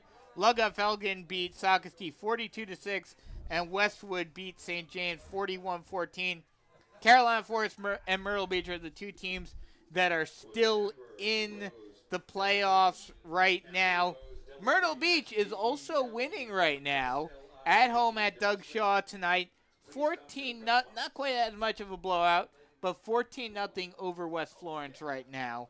So it looks like if that continues, both the Panthers and Myrtle Beach will progress through the playoffs. Like I mentioned, the winner of this game will face off against the winner of Somerville-Ashley Ridge. The winner of the West Florence-Myrtle Beach game will face off against the winner of Westwood against Berkeley. And I think that just shows to prove how valuable these first-round buys truly are. Because both teams, Myrtle Beach, Carolina Forest, they got to relax for a week, practice, instill their game plan for a whole extra week, not have to worry about that contest. And now it's like you win one game, you're in the third round. Yeah. You look, you're 2 away from the state championship. Yep. You keep plugging away, keep playing strong, good football, and you can go as far as you want to in these tournaments. Absolutely. Going next level, the Patriots, even though, in the last couple of years they haven't been very good, still a very strong program overall.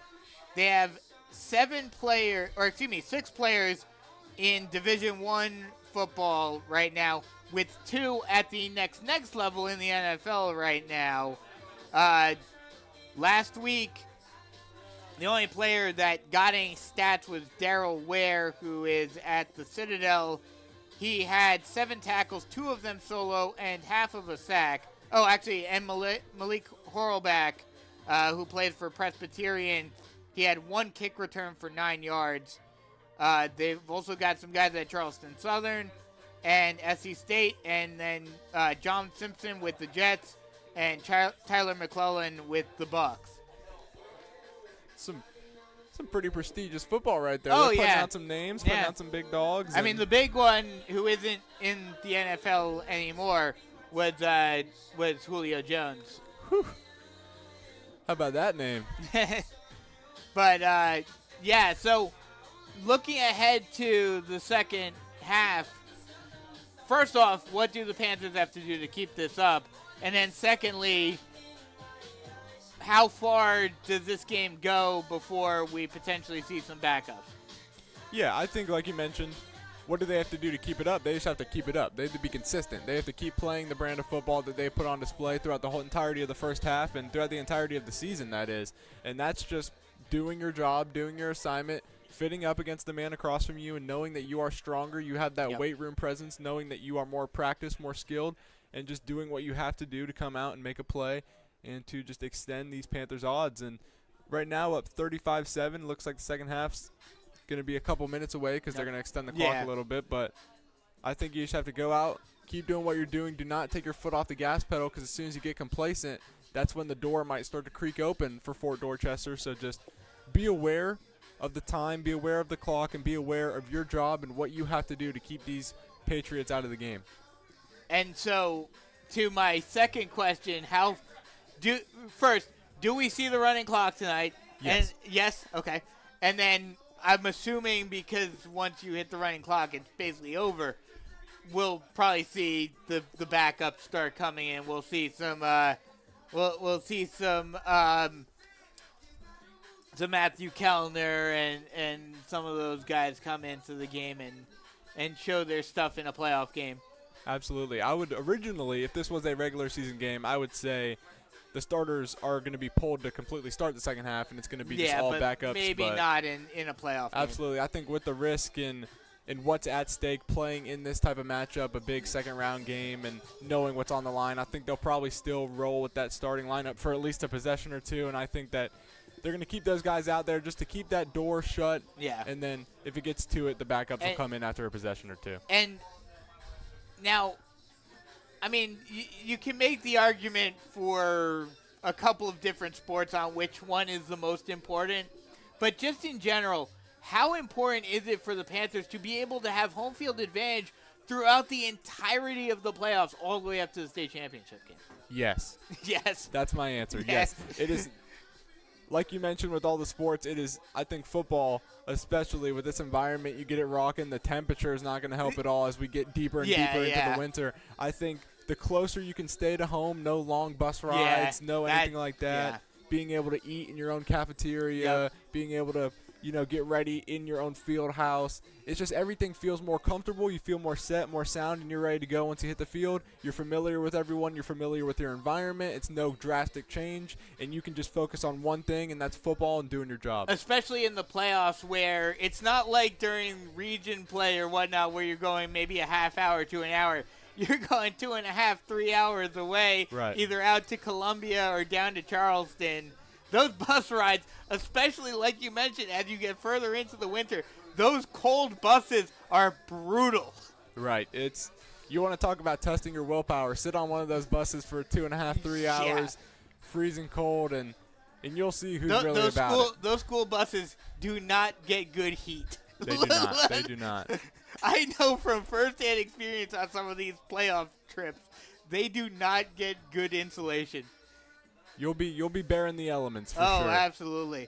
But I mean, I'd say the only sport that potentially home field advantage just because it actually has a in-game advantage that has more of a home field advantage is baseball because you bat last.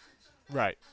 Right, absolutely. That's the only sport that you could say potentially has a bigger home field advantage than football does. Right, that is a great point because you know what you have to do, how you have to execute, and that's a great point. But, yes, especially coming out here, just getting warmed up, ready, slam this door shut, and it's going to be a big victory here for the Panthers. Oh, yeah, like we mentioned during pregame, the first time, if this holds up, this will be the first time the Panthers have beaten Fort Dorchester in program history, and this is their 8th time of trying. Panthers faced off against Fort Dorchester in 2012, 2013, 2014, 2015, 2017, and then 21 and 22. And they have never beaten the Patriots. And as soon as you get that game under your belt, it sort of goes to that mentality of we did this, which we've never done before in program history. What's another thing we've never done before? Yeah. And that's going to the state championship. Yep. Never done that. Yep. Yeah, the furthest this team has gotten has been the lower state championship, which they did in 2019 before losing to eventual state champion Dutch Fork, who, let's be real, no one beats Dutch Fork over the last almost decade at this point. Yeah, that was. Well, it has been a decade since 5A has been a thing. Right, and we trace back to what we were talking about, the elements. Go back to that 2019 game against Dutch Fork. That was a cold one. That was a cold one. And we are just moments away from getting the second half underway. Panthers will receive the second half kickoff, which will help them extend this lead even further, up by 28 currently. They need 2 more touchdowns to force a running clock.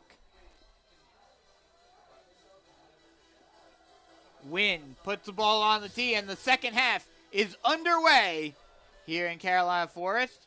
And he'll just boot it out of the end zone for a touchback. And the Panthers will start at their own 20-yard line. I actually think they tried a little surprise onside kick like we were talking about at the beginning of the first half. They tried to catch the Panthers off guard here to start the second. Yeah, and decided, they actually did. You are correct. They did try to do that, and the Panthers, that ball went out of bounds, and the Panthers are able to get it at the 50 now. So Panthers get excellent field position already in Fort Dorchester territory.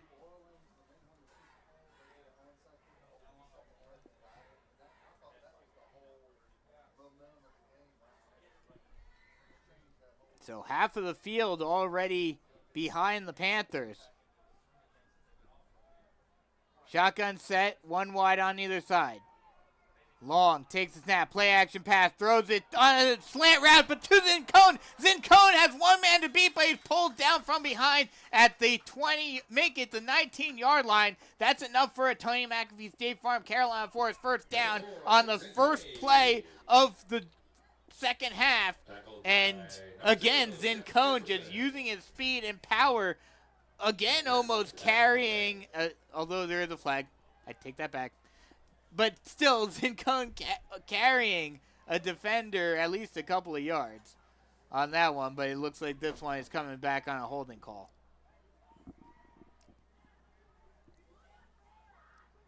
And that would have been a big play to start the second half. I want to talk about slamming the door shut. Oh, it'll actually be an illegal receiver downfield. Looks like one of the offensive linemen went a little too far down the field before the ball was thrown. And that'll be a 5-yard penalty. Bring up a 2nd and 15 from the 46-yard line of Carolina Forest. And those are always tough because you can never determine getting that ball out. How far are you upfield? Are you eligible? Are you not eligible? And it looks like they get caught on that one. Shotgun set, 1 wide on either side. Long motion slaying over to the far side. Now takes the snap. Play action pass. Looking down the field. Far side, sideline. And it is incomplete. trying to get it to McDowell. There was hand fighting, and there is a flag. I think this is going to be pass interference on Fort Dorchester. It does seem like they're going to book it on it. Looking down, looks like they're going to place that ball. They're going to march it all the way up.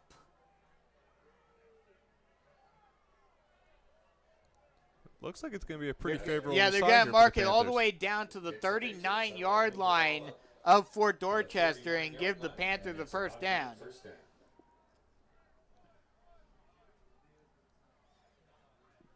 Lucky break for the Panthers as Amari Dawson was just a little too handsy with McDowell. They'll hand the ball off to Fox. Fox tries to find a lane, and he will finally get taken down after a gain of 5 at the 34-yard line. And I'll make it a 2nd and 5. And that'll also eclipse the 200 yards rushing mark for Jaron Fox in this contest. Can he get 300 tonight? It would probably require 2 breakaway runs because we want to see him chip away at it, but he's going to get pulled here in a couple of possessions, especially if the Panthers come down and put even more points on the board. I think once the running clock starts, they'll probably pull him. Shotgun set, 2 wide on the near side. Long takes the snap. Play action pass.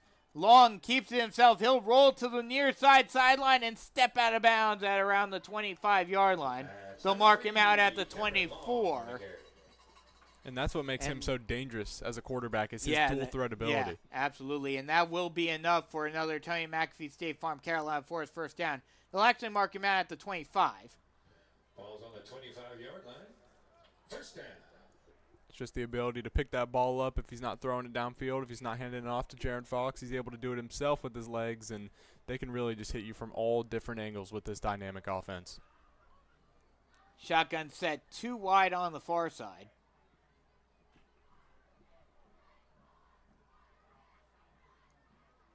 Long takes a snap. Play action pass. Long throws it, and it is incomplete. Ball falls incomplete. Second down. They have been loving that pass over the middle, that little seam, little delay post route right at that goal post, and they've hit it 2 out of 3 times. That time just falls incomplete. A great play by that safety coming over, but they have not been afraid to throw that ball across the middle of the field, and they've been showcasing that. That'll bring up a 2nd and 10.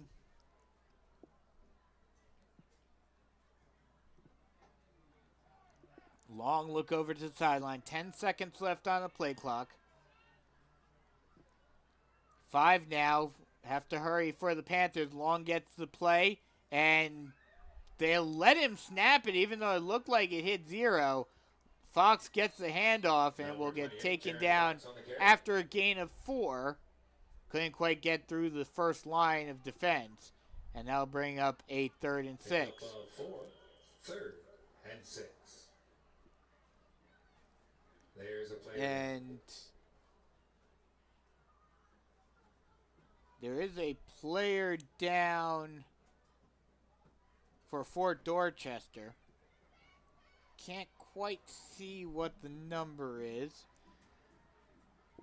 But either way, we'll take a quick break with them checking on the injured Patriot, and we'll come right back with more Carolina Forest Panther football action. Switching is easy. We do it all the time. We switch on the lights. We switch TV channels. Some of us switch partners while square dancing. Well, that's a stretch. But what's not a stretch is how you can switch and save with State Farm. In fact, State Farm agent Tony McAfee, right here in Carolina Forest, can switch you over so you can start saving today. Tony and his team are ready to welcome you to the State Farm neighborhood. With Tony McAfee, it's easy to switch and save. Just give him a call. When you want the real deal, like a good neighbor, State Farm is there.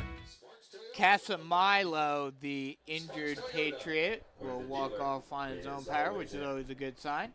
And we'll get right back to action. 3rd and 6 for the Panthers. Shotgun set, 2 wide on the far side.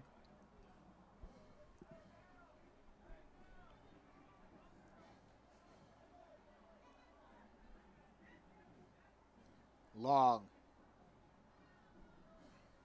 takes the snap, Three-step drop, looks far side, throws it to the back of the end zone, and it is almost intercepted. Underthrew it, and Khalif Smith was able to get under it and almost was able to intercept it, but he drops it, and that'll bring up a 4th and 6. And that's one that probably should have been picked off, looking right at that near pylon and had his shoulders turned, just couldn't squeeze that one in, and that should have been an easy turnover for Fort Dorchester. One that probably would have helped them get back in this game and keep that pulse alive. Definitely would have given them some momentum with 9.5 minutes left to go in the third quarter. Panthers lead at 35-7. Panthers will go for it on 4th down. Shotgun set, 2 wide on the far side, and whistles are blown. Motion at the line, and it'll be a false start on the Panthers. Now this one's going to be interesting because now it's going to be 4th and 10. Yeah, I mean, with where they are on the field, they're definitely going to go for it. It'll be 4th and 11, ball on the 26-yard line. Obviously, it's too far for a Keon Jen field goal and too short to punt it. So they're going to go for it, absolutely. And right now, with this 4th and 10, I'm looking at Brady McDowell, especially with the way he's been burning the safeties, getting open, finding his footing, stretching the field. I wouldn't be surprised to see a ball come his way here on 4th down.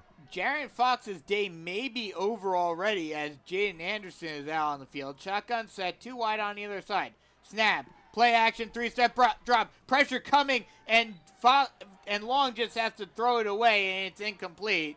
And that'll be a turnover on downs for Fort Dorchester. And that one just looks like good pressure from Fort Dorchester getting in, making a big stop on 4th down, giving them the ball back, keeping their hopes alive, and just really rallying in the backfield, getting Cameron Long to make an errant throw and try to force something. 9.5 minutes left to go in the third quarter.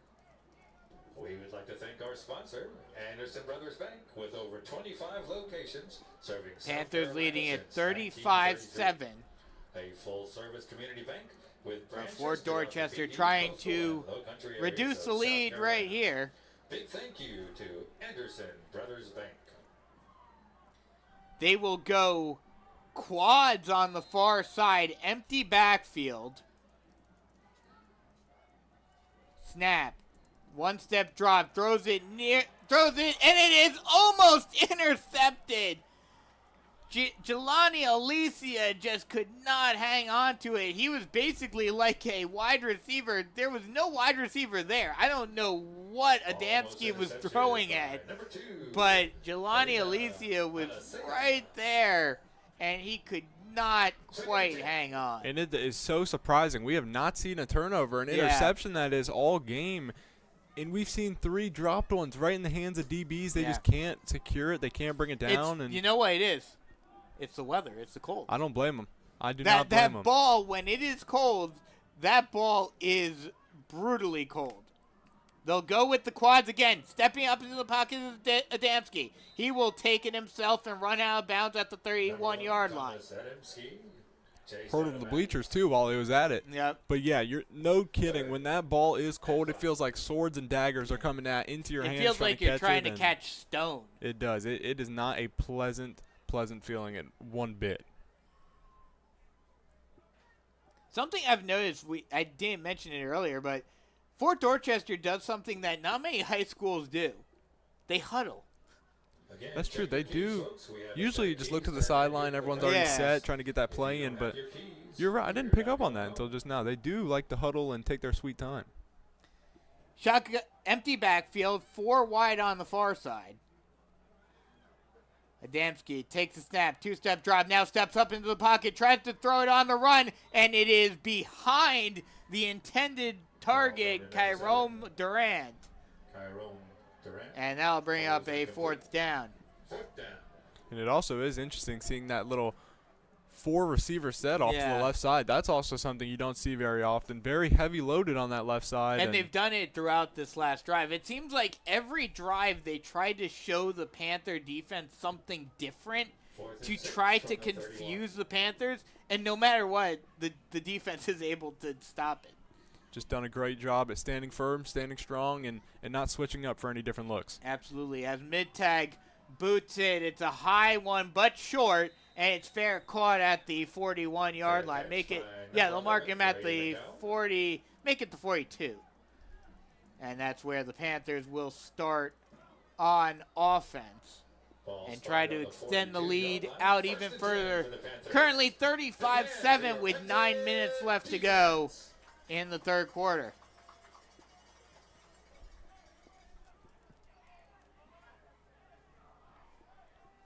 And now is the opportunity. Last drive, we thought it could have been the opportunity, creeping near the red zone, eventually stalled out, got a turnover on fourth down. But now, if you want to make it a 5-possession game, get that running clock going, you talk about slamming the door, putting the exclamation point on this one, that would certainly do it with the touchdown on this drive. This one would not give them the running clock because you need to be up by 42. So it would be the next drive. As they'll hand it off to Fox, and he will get taken down after a gain of 3, taken down at the 40. They'll mark him at the 44-yard line, so make it a gain of 2. And it'll be 2nd and 8. Well, in that case, let's do it twice. Yes, exactly.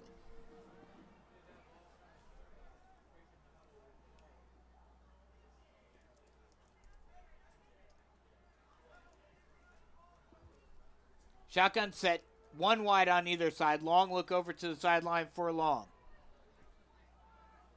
Now we'll get set, call out of play.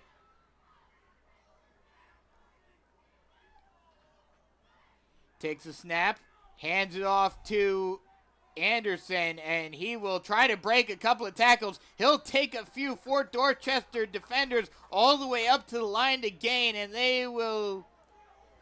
Waiting to see the... Yes, they will say he just got enough for another Tony McAfee State Farm Carolina Forest first down. And that is a very physical run to be able to put your head down, keep moving, keep churning, even with defenders coming at you, hitting you full speed. He just takes them for a run and gets right at that line to gain, and he extends these sticks. Very great run there. Christian Bennett now in the backfield. Shotgun set, 1 wide on either side. Long calling out a play. Now gets set and takes a snap. Hands it off to Brown. Brown gone. He is gone. 1 man to beat him. Finally gets taken down at the 21-yard line. But that's again another Tony McAfee State Farm Carolina Forest first down. And this running back unit is just putting together a clinic. Fox is leading the way, and then Jaden Anderson, Christian Brown, they just continue to keep churning, keep running, and they are finding the gap. Offensive line, phenomenal job tonight. Christian Bennett with another huge run for the Panthers. 7:15 left to go in the third quarter. Shotgun set, 1 wide on either side. Bennett gets a handoff again, this time nowhere to go. He will be able to fall forward for a gain of 4, however. So making something out of nothing. And that will be 2nd and 6. 2nd and 6. And if you blink, you might miss it. The Panthers are in the red zone. Yep. Ball's on the 18-yard line. Shotgun set, 1 wide on either side. Play action pass. Long lofts it into the end, towards the end zone. And, oh no, it'll be caught. I don't even know what happened there, but Liam Wilson, the backup tight end, somehow gets the ball, and he gets into the end zone for a touchdown. Everyone's getting involved. And that was just a physical play there to be able to catch that ball at about the 10-yard line, lower your head, defender in your way, run him over, get near the pylon, extend, full reach, and score that touchdown. Beautiful play from Carolina Forest, physical football, and they're running up the scoreboard, putting this one out of reach. Yeah, I thought Long was going to loft it into the end zone, into the receiver that was in the end zone, but instead he just flipped it off to Wilson, and Wilson just took it himself, used his big body to score the touchdown, as the extra point is up and good by Jan. And with 6.5 minutes left to go in the third quarter, the Panthers are up by 35, 42-7. We'll take a quick break and come right back with more Carolina Forest Panther football action. Looking for big flavor in Southern hospitality? Welcome to Logan's Roadhouse. From USDA choice Midwestern beef, hand-cut and aged in-house, to mesquite grilled chicken and fall-off-the-bone ribs, freshness and flavor come first. Our rolls baked every 8 minutes. Open 7 days a week with 2 convenient locations, Myrtle Beach on Oak Forest Drive and North Myrtle Beach on Highway 17, right across from Alligator Adventure. Dine in, order online, or grab it to go. Don't forget a Roadhouse tea while you wait. No matter how far you traveled, or if you're just down the road, get on the road to Logan's Roadhouse. We'll see you soon. Panthers one possession away, as long as they're able to keep Fort Dorchester from scoring here. One possession away as they'll go with the squib kick, and it is fielded at the 31-yard line by Fort Dorchester by Devin Gates, and he'll get taken down at the 41. Or, excuse me, 31. And that's where the Patriots will start on offense. As long as the Panthers are able to hold the Patriots to no points on this drive, and then if they score on the next drive, it will be a running clock for the rest of the way. And I bet these fans out here in this weather, these elements, saying, let's do this. Let's get out of here quick. They're not too opposed to that running clock right about now. And I'm sure even the Patriots faithful and the Patriot players are saying, hey, we'd like to get home at a reasonable time, that 2.5-hour drive. It's going to be 2-hour drive. A little bit of a hike back to Charleston. Yeah. Empty backfield, 4 wide on the far side. Stepping up into the pocket is Adami. He'll throw it on the run, and it is incomplete. Intended for Lorenz Matthews. Adamski trying to get it out, but incomplete. And that'll bring up a 2nd and 10. Once again, that pressure just not making it easy on Adamski. Having to roll out, Quillen Johnson, Darius Huggins all on his face, making an erratic move in the backfield and just having to force one upfield. This pressure has just been too much for Fort Dorchester in that offensive line. And this Carolina Force defense has just stood stout all night. Absolutely. 2nd and 10 from the 31. They'll come out of the huddle. Empty backfield again. They'll go 4 wide on the far side once again. And whistles are blown. Timeout. Patriots. Timeout called by Fort Dorchester. With 6:10 remaining in the third quarter. Solid traditions and smart solutions. Not quite as good as the Panthers travel to these sorts of games, but maybe about a third full on the away side. Not too terrible. Not too bad. The home side is pretty much filled, at least 75%. Right, Fort Dorchester, that roster doesn't look crazy full. It doesn't look like they have a huge team this year. No, they don't have a huge, like, as compared to what you would expect from a 5A school. Not exactly a huge roster.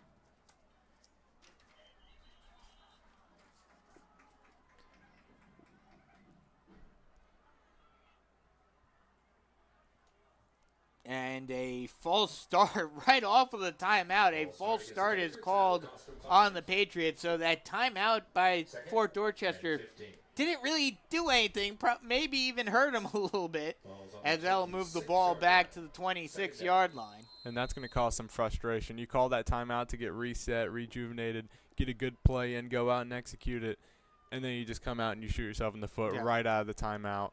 Now you're down a timeout and you're down 5 yards back. They'll go 2 running back set with 2 wide on the far side. Snap, screen pass out is caught along the far side and taken down to the 39-yard line. That was Devin Gates on the reception. Mason Jones on the tackle. 3rd and 2. And that'll bring up a 3rd and 2. 5:45 left to go in the third quarter. Panthers lead it 42-7. Shotgun set. 2 wide on the near side. Actually, they'll go 2 running back set. They'll hand the ball off, trying to find a hole, getting the first down and more all the way up to the 50-yard line. That was By number 34, Anthony Cunningham. Michael And number 22, Warthen Larry on the Cunningham. carry. Picks the ball out to the 50-yard line. And It's for first and Dorchester, 10 just trying to for the stay Patriots. alive, Yep. incorporate some plays, get some positive yards, keep the stuff in front of the sticks, and doing a good job at just chipping away. And unfortunately, it's just going to be too little too late. They'll go empty backfield with a bunch quads on the near side. They'll run the screen passes, thrown and caught, completed, and stood up basically as a maul. Gates trying to push forward, and he'll get taken down at the 45-yard line. And that's just that swarm tackle that you refer to. It's just everyone getting their hat on the ball, not letting them break one free, getting their sure tackle, getting them down to the ground, and limiting damage as much as possible.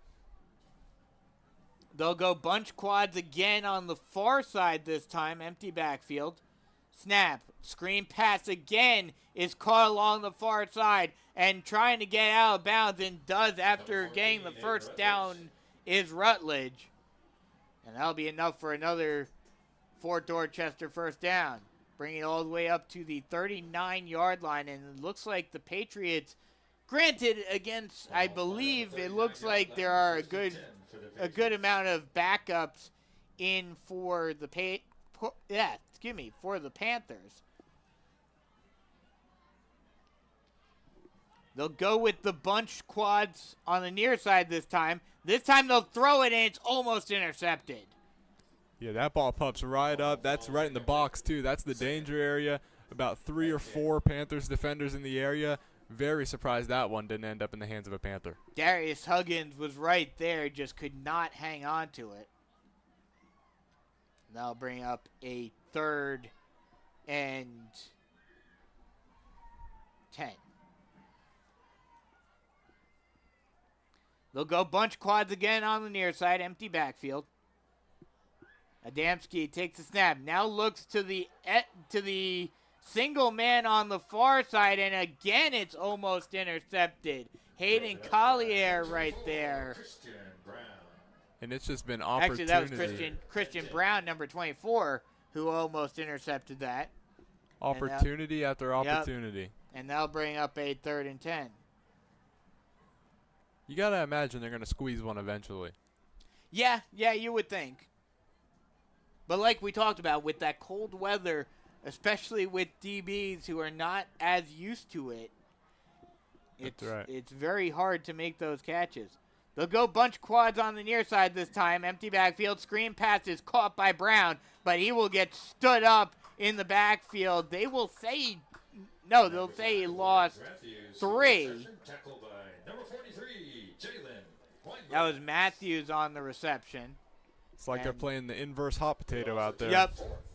And that'll bring up a 4th and 12. 4th and 13, actually.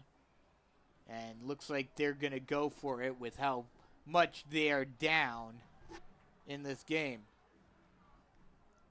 They'll go empty backfield, 4 wide on the far side. Snap, 3-step drop, game pressure, rolling out. Adamski looking for a throw and just throws it away. Incomplete. Tried to get it out to Durant. And that will be a turnover on downs for Fort Dorchester. And the Panthers regain possession of the ball. Not quite in Fort Dorchester territory, but close at their own 42-yard line. And now they have the chance to initiate that running clock and try to get this show on the road as much as possible. With the Panthers, if they score a touchdown and get the extra point, it will be a running clock for the remainder of this game. Shotgun set, 2 wide on either side. And it looks like the Panthers are bringing the backups in. Kellner out there. He'll hand it off to Anderson. Anderson finds the lane and finally gets taken down at the 44-yard line of Fort Dorchester. But that will be enough for a Tony McAfee State Farm Carolina for his first down. They'll mark him down at the 43, actually. But yeah, all the backups coming in for the Panthers now. Kellner out there. Anderson Kellner takes the snap, hands it off once again to Anderson. Anderson tries to find a lane, and he will get taken down at the 39-yard line. Number 27. And this is a great learning opportunity and experience for all these young guys to get in, to experience a game of this caliber, get on the field, shake out those nerves, and just really understand what it's like to get on the field in a situation such as this, and what they have to do, what's required of them, and how this is going to shape them moving forward as players. And for the fans to see the future next year with Kellner at the helm. Shotgun set, 3 wide on the near side. Snap, play action screen passes, caught along the near side sideline, trying to get out down the sideline, but will get pushed out of bounds. Caden Cole gets it all the way up to the 30-yard line, and another Tony McAfee State Farm Carolina Forest first down. 2:15 left to go in the third quarter. And it looks like they're not skipping a beat. These young guys look hungry. They're getting in there ready to play, get their opportunity, and they're ready to display what they're made of and what they can do when the opportunity arises. Shotgun set, 3 wide on the far side.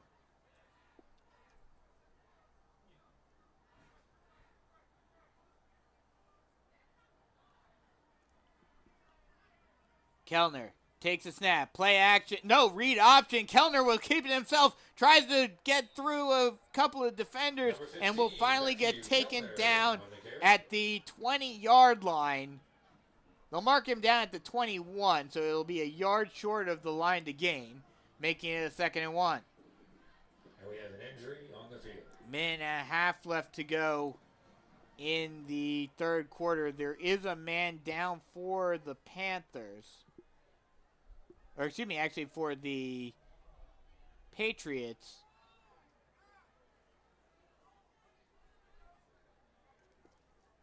And they'll take a look at him. But yeah, what a dominant game for the Panthers tonight. And finally beating Fort Dorchester. They had the opportunity. They knew that tonight was going to be the night that they wanted to rewrite that history. They wanted to flip the script, knowing that they have never beat them 0-7 all time. They had the opportunity in their own stadium to make that history, and they did not skip a beat. They took full advantage, and definitely seeing that payoff as we lead into the end of the third quarter. Savon Garrett, the injured Patriot, is able to walk off on his own power, which is always a good sign. Your keys come to the press box.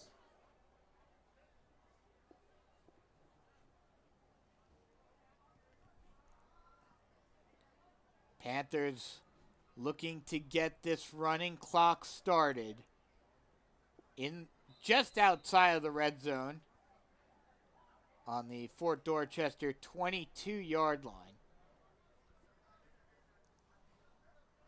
Shotgun set, 2 wide on the far side. Kellner takes the snap, hands off to Anderson. Anderson finds a bit of a lane, still on his feet, pushing forward, and finally taken down at the 12-yard line. Just physical runner after physical runner with these Panthers. And that'll be another Tony McAfee State Farm Carolina Forest first down.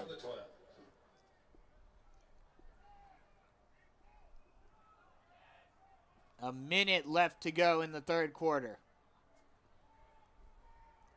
Shotgun set, 2 wide on the near side. Kellner takes the snap, hands it off to Anderson. Anderson this time will be stood up at the line of scrimmage. They will say he was able to get a gain of 2, mark him down at the 10-yard line. Brings up a 2nd and 8. 35 seconds left to go in the third quarter.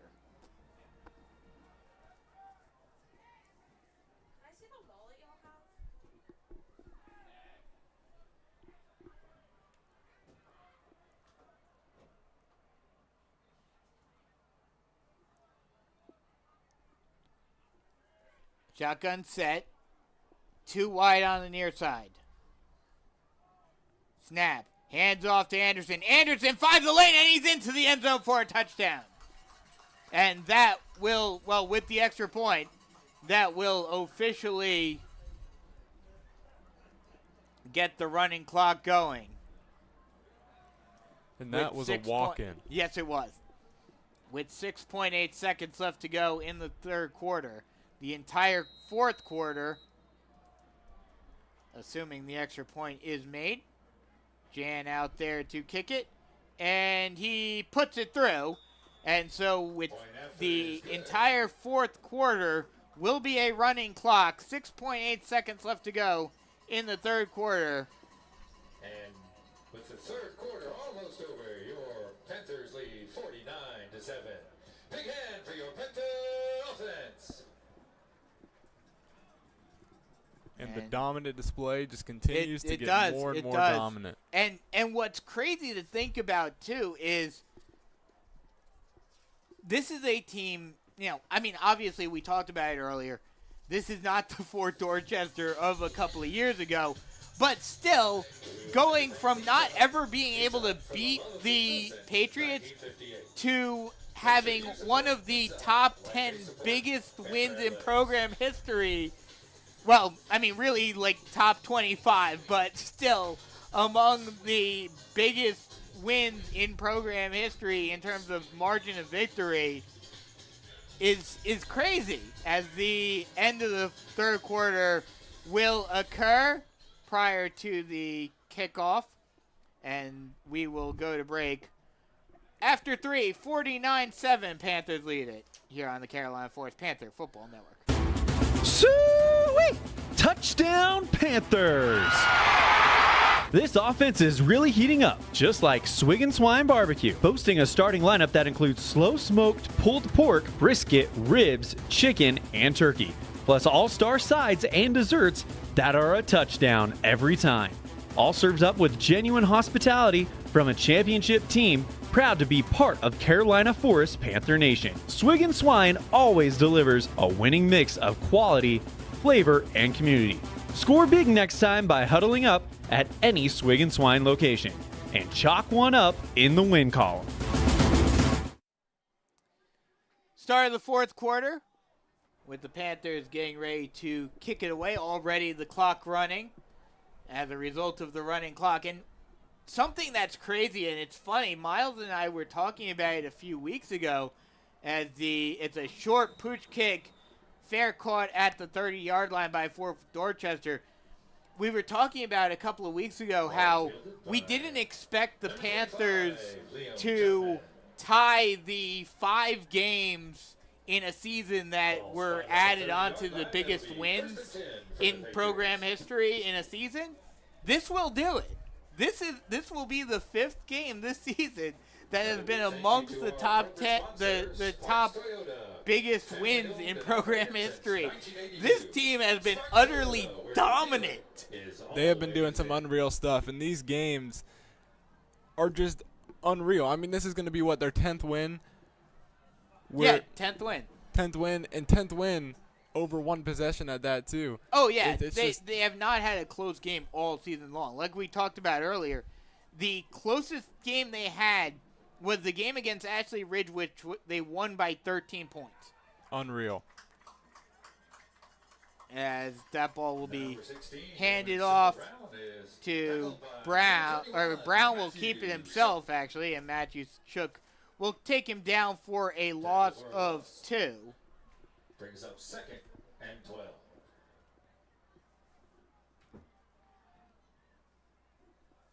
The Panthers just continue to get in the backfield, continue to make it just a long, cold night for that offensive line, that offense in general for Fort Dorchester, and it just seems like now they're just in the mode of, let's get out of here, let's get on the bus, let's get something to eat, and let's go to bed. Shotgun set, 4 wide on the far side.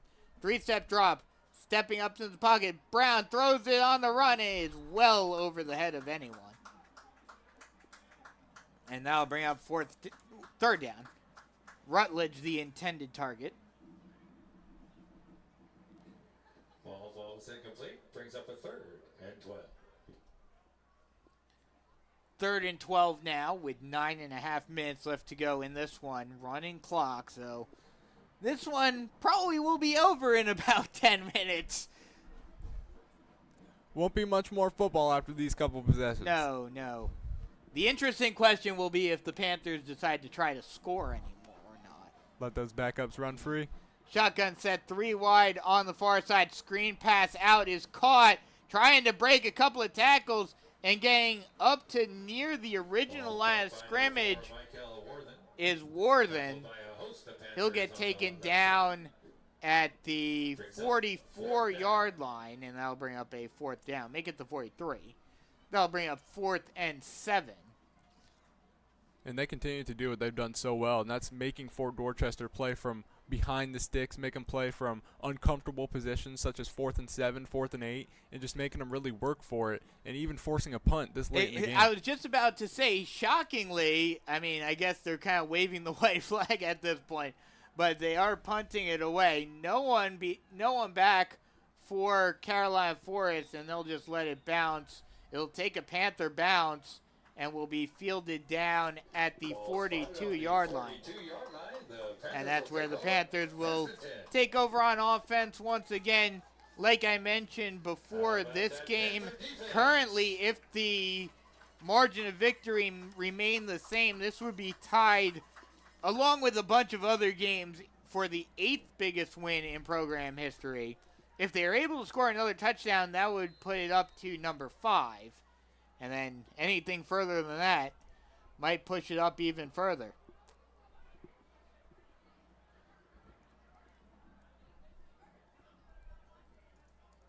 Shotgun set, 2 wide on the near side.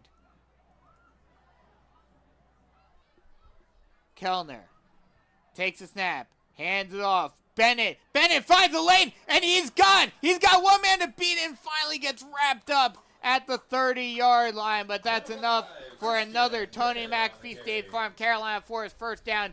They'll say he was stopped at the 31-yard line, but still another big gain for this running game. And it must be a big shout out to the offensive line because those holes just continue to open. Every running back is able to find them right up the middle, break off huge runs. It's been play after play, just an utterly dominant display in the trenches. Shotgun set 1 wide on either side. Screen pass is caught, but nowhere to go. Still breaking out of a tackle, and finally getting pushed out of bounds is Jaden Poor, the backup slot receiver.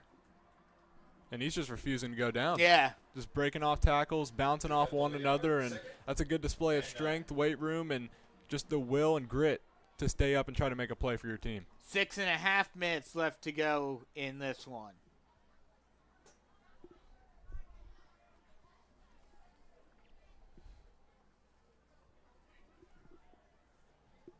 Long look over to the sideline by Kellner.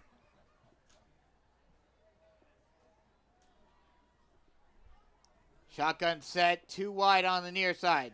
Kellner takes a snap, hands off to Bennett. Bennett tries to break through the line, and he'll get taken down at the 26-yard line. Bennett on the carry, tackled by number 24, Jackson Ray.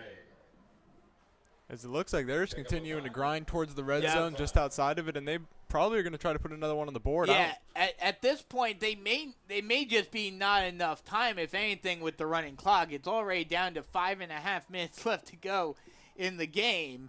So, I mean, I could see them scoring another one, but if they just keep on matriculating the ball like they have been, the clock may just run out at this point. Shotgun set, 2 wide on the near side. Snap, hands it off to Bennett. Bennett falls forward. Actually, that's Payne Bridges, not Tyshawn Granger. Two number 7s. That's interesting. Looks like that's that JV jersey. Yeah, it's one of the JV guys out there getting some action. The JV jerseys with the white numbers instead of the red. Talk about going deep in the depth chart. Yeah. They're letting all the young guys eat tonight. Bridges still out there. Kellner takes a snap, read option. Kellner keeps it himself. He'll break a tackle, but finally gets taken down at the 25-yard line. And there is a flag. So that'll finally stop the clock.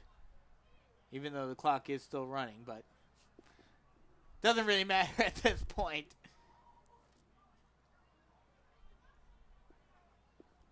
Going to be interested to see what this call is. Initially, I'm thinking face mask. I'm thinking it's either a face mask or a horse collar. Yeah, one of the two. It looks like it was an awkward tackle. Kind of got airborne there at the end. So we'll wait to see what the call is. Yeah, personal foul on the defense.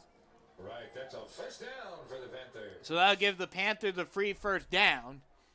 And with 3.5 minutes left to go in this one, they're in goal-to-go territory. They're at the 10-yard line, but it'll be interesting to see if they'll even have the time. Actually, they'll say it's at the 12-yard line, so it'll be 1st and 10 from the 12. But it'll be interesting to see if they even have enough time to put in another one. Shotgun set, 2 wide on the far side. They'll hand the ball off. That's number 18. And he will fall forward to the 3-yard line. Going deep, deep, deep into the depth chart tonight.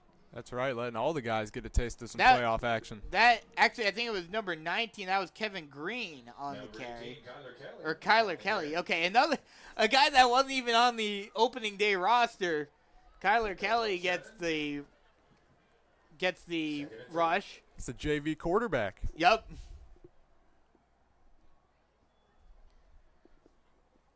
Two and a half minutes left to go in this one. And they're just bringing out.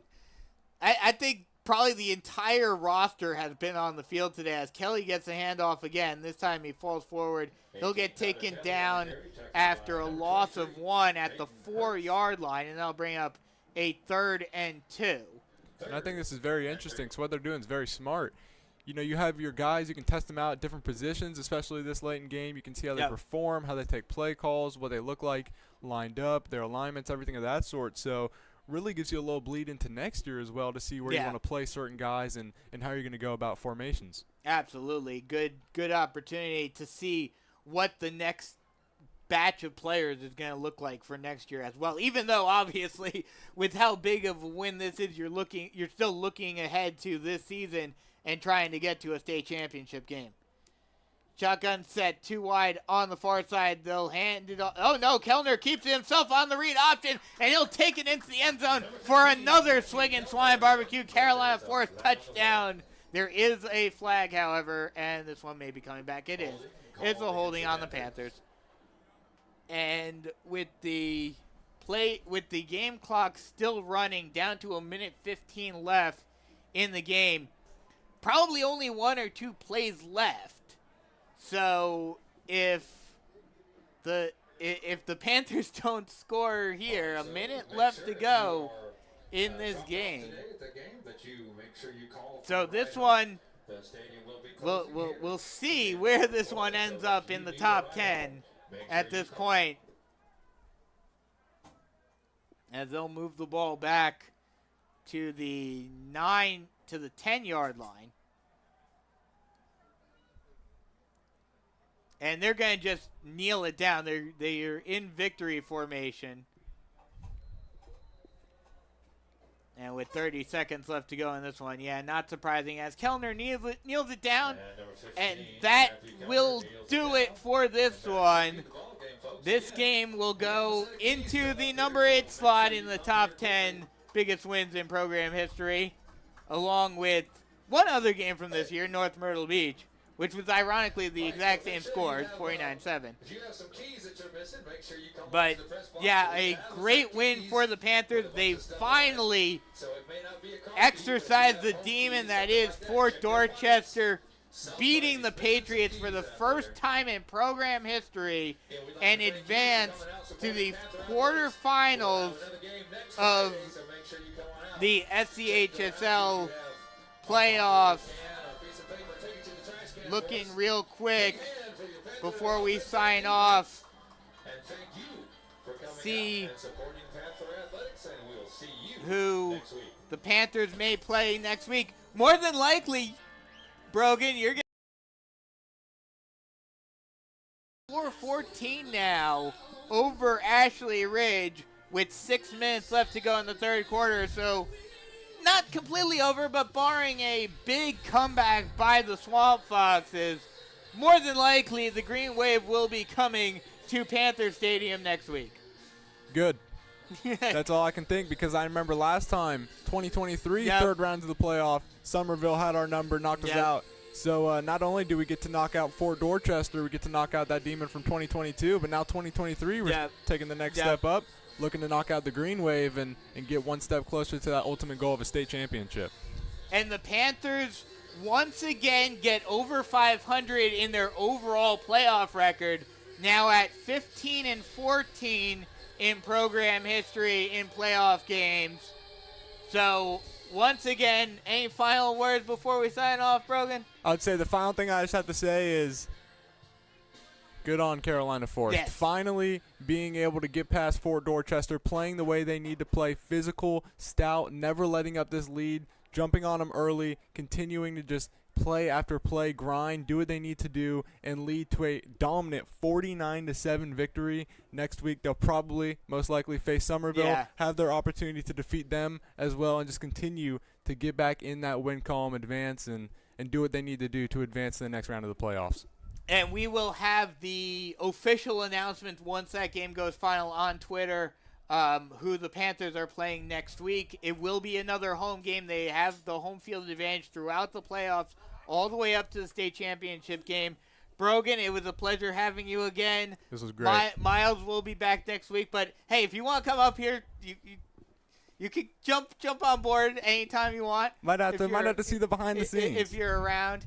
But yeah, once again, final score 49-7. Panthers with another dominant performance in the second round of the SEHSO playoffs, advancing to the quarterfinals.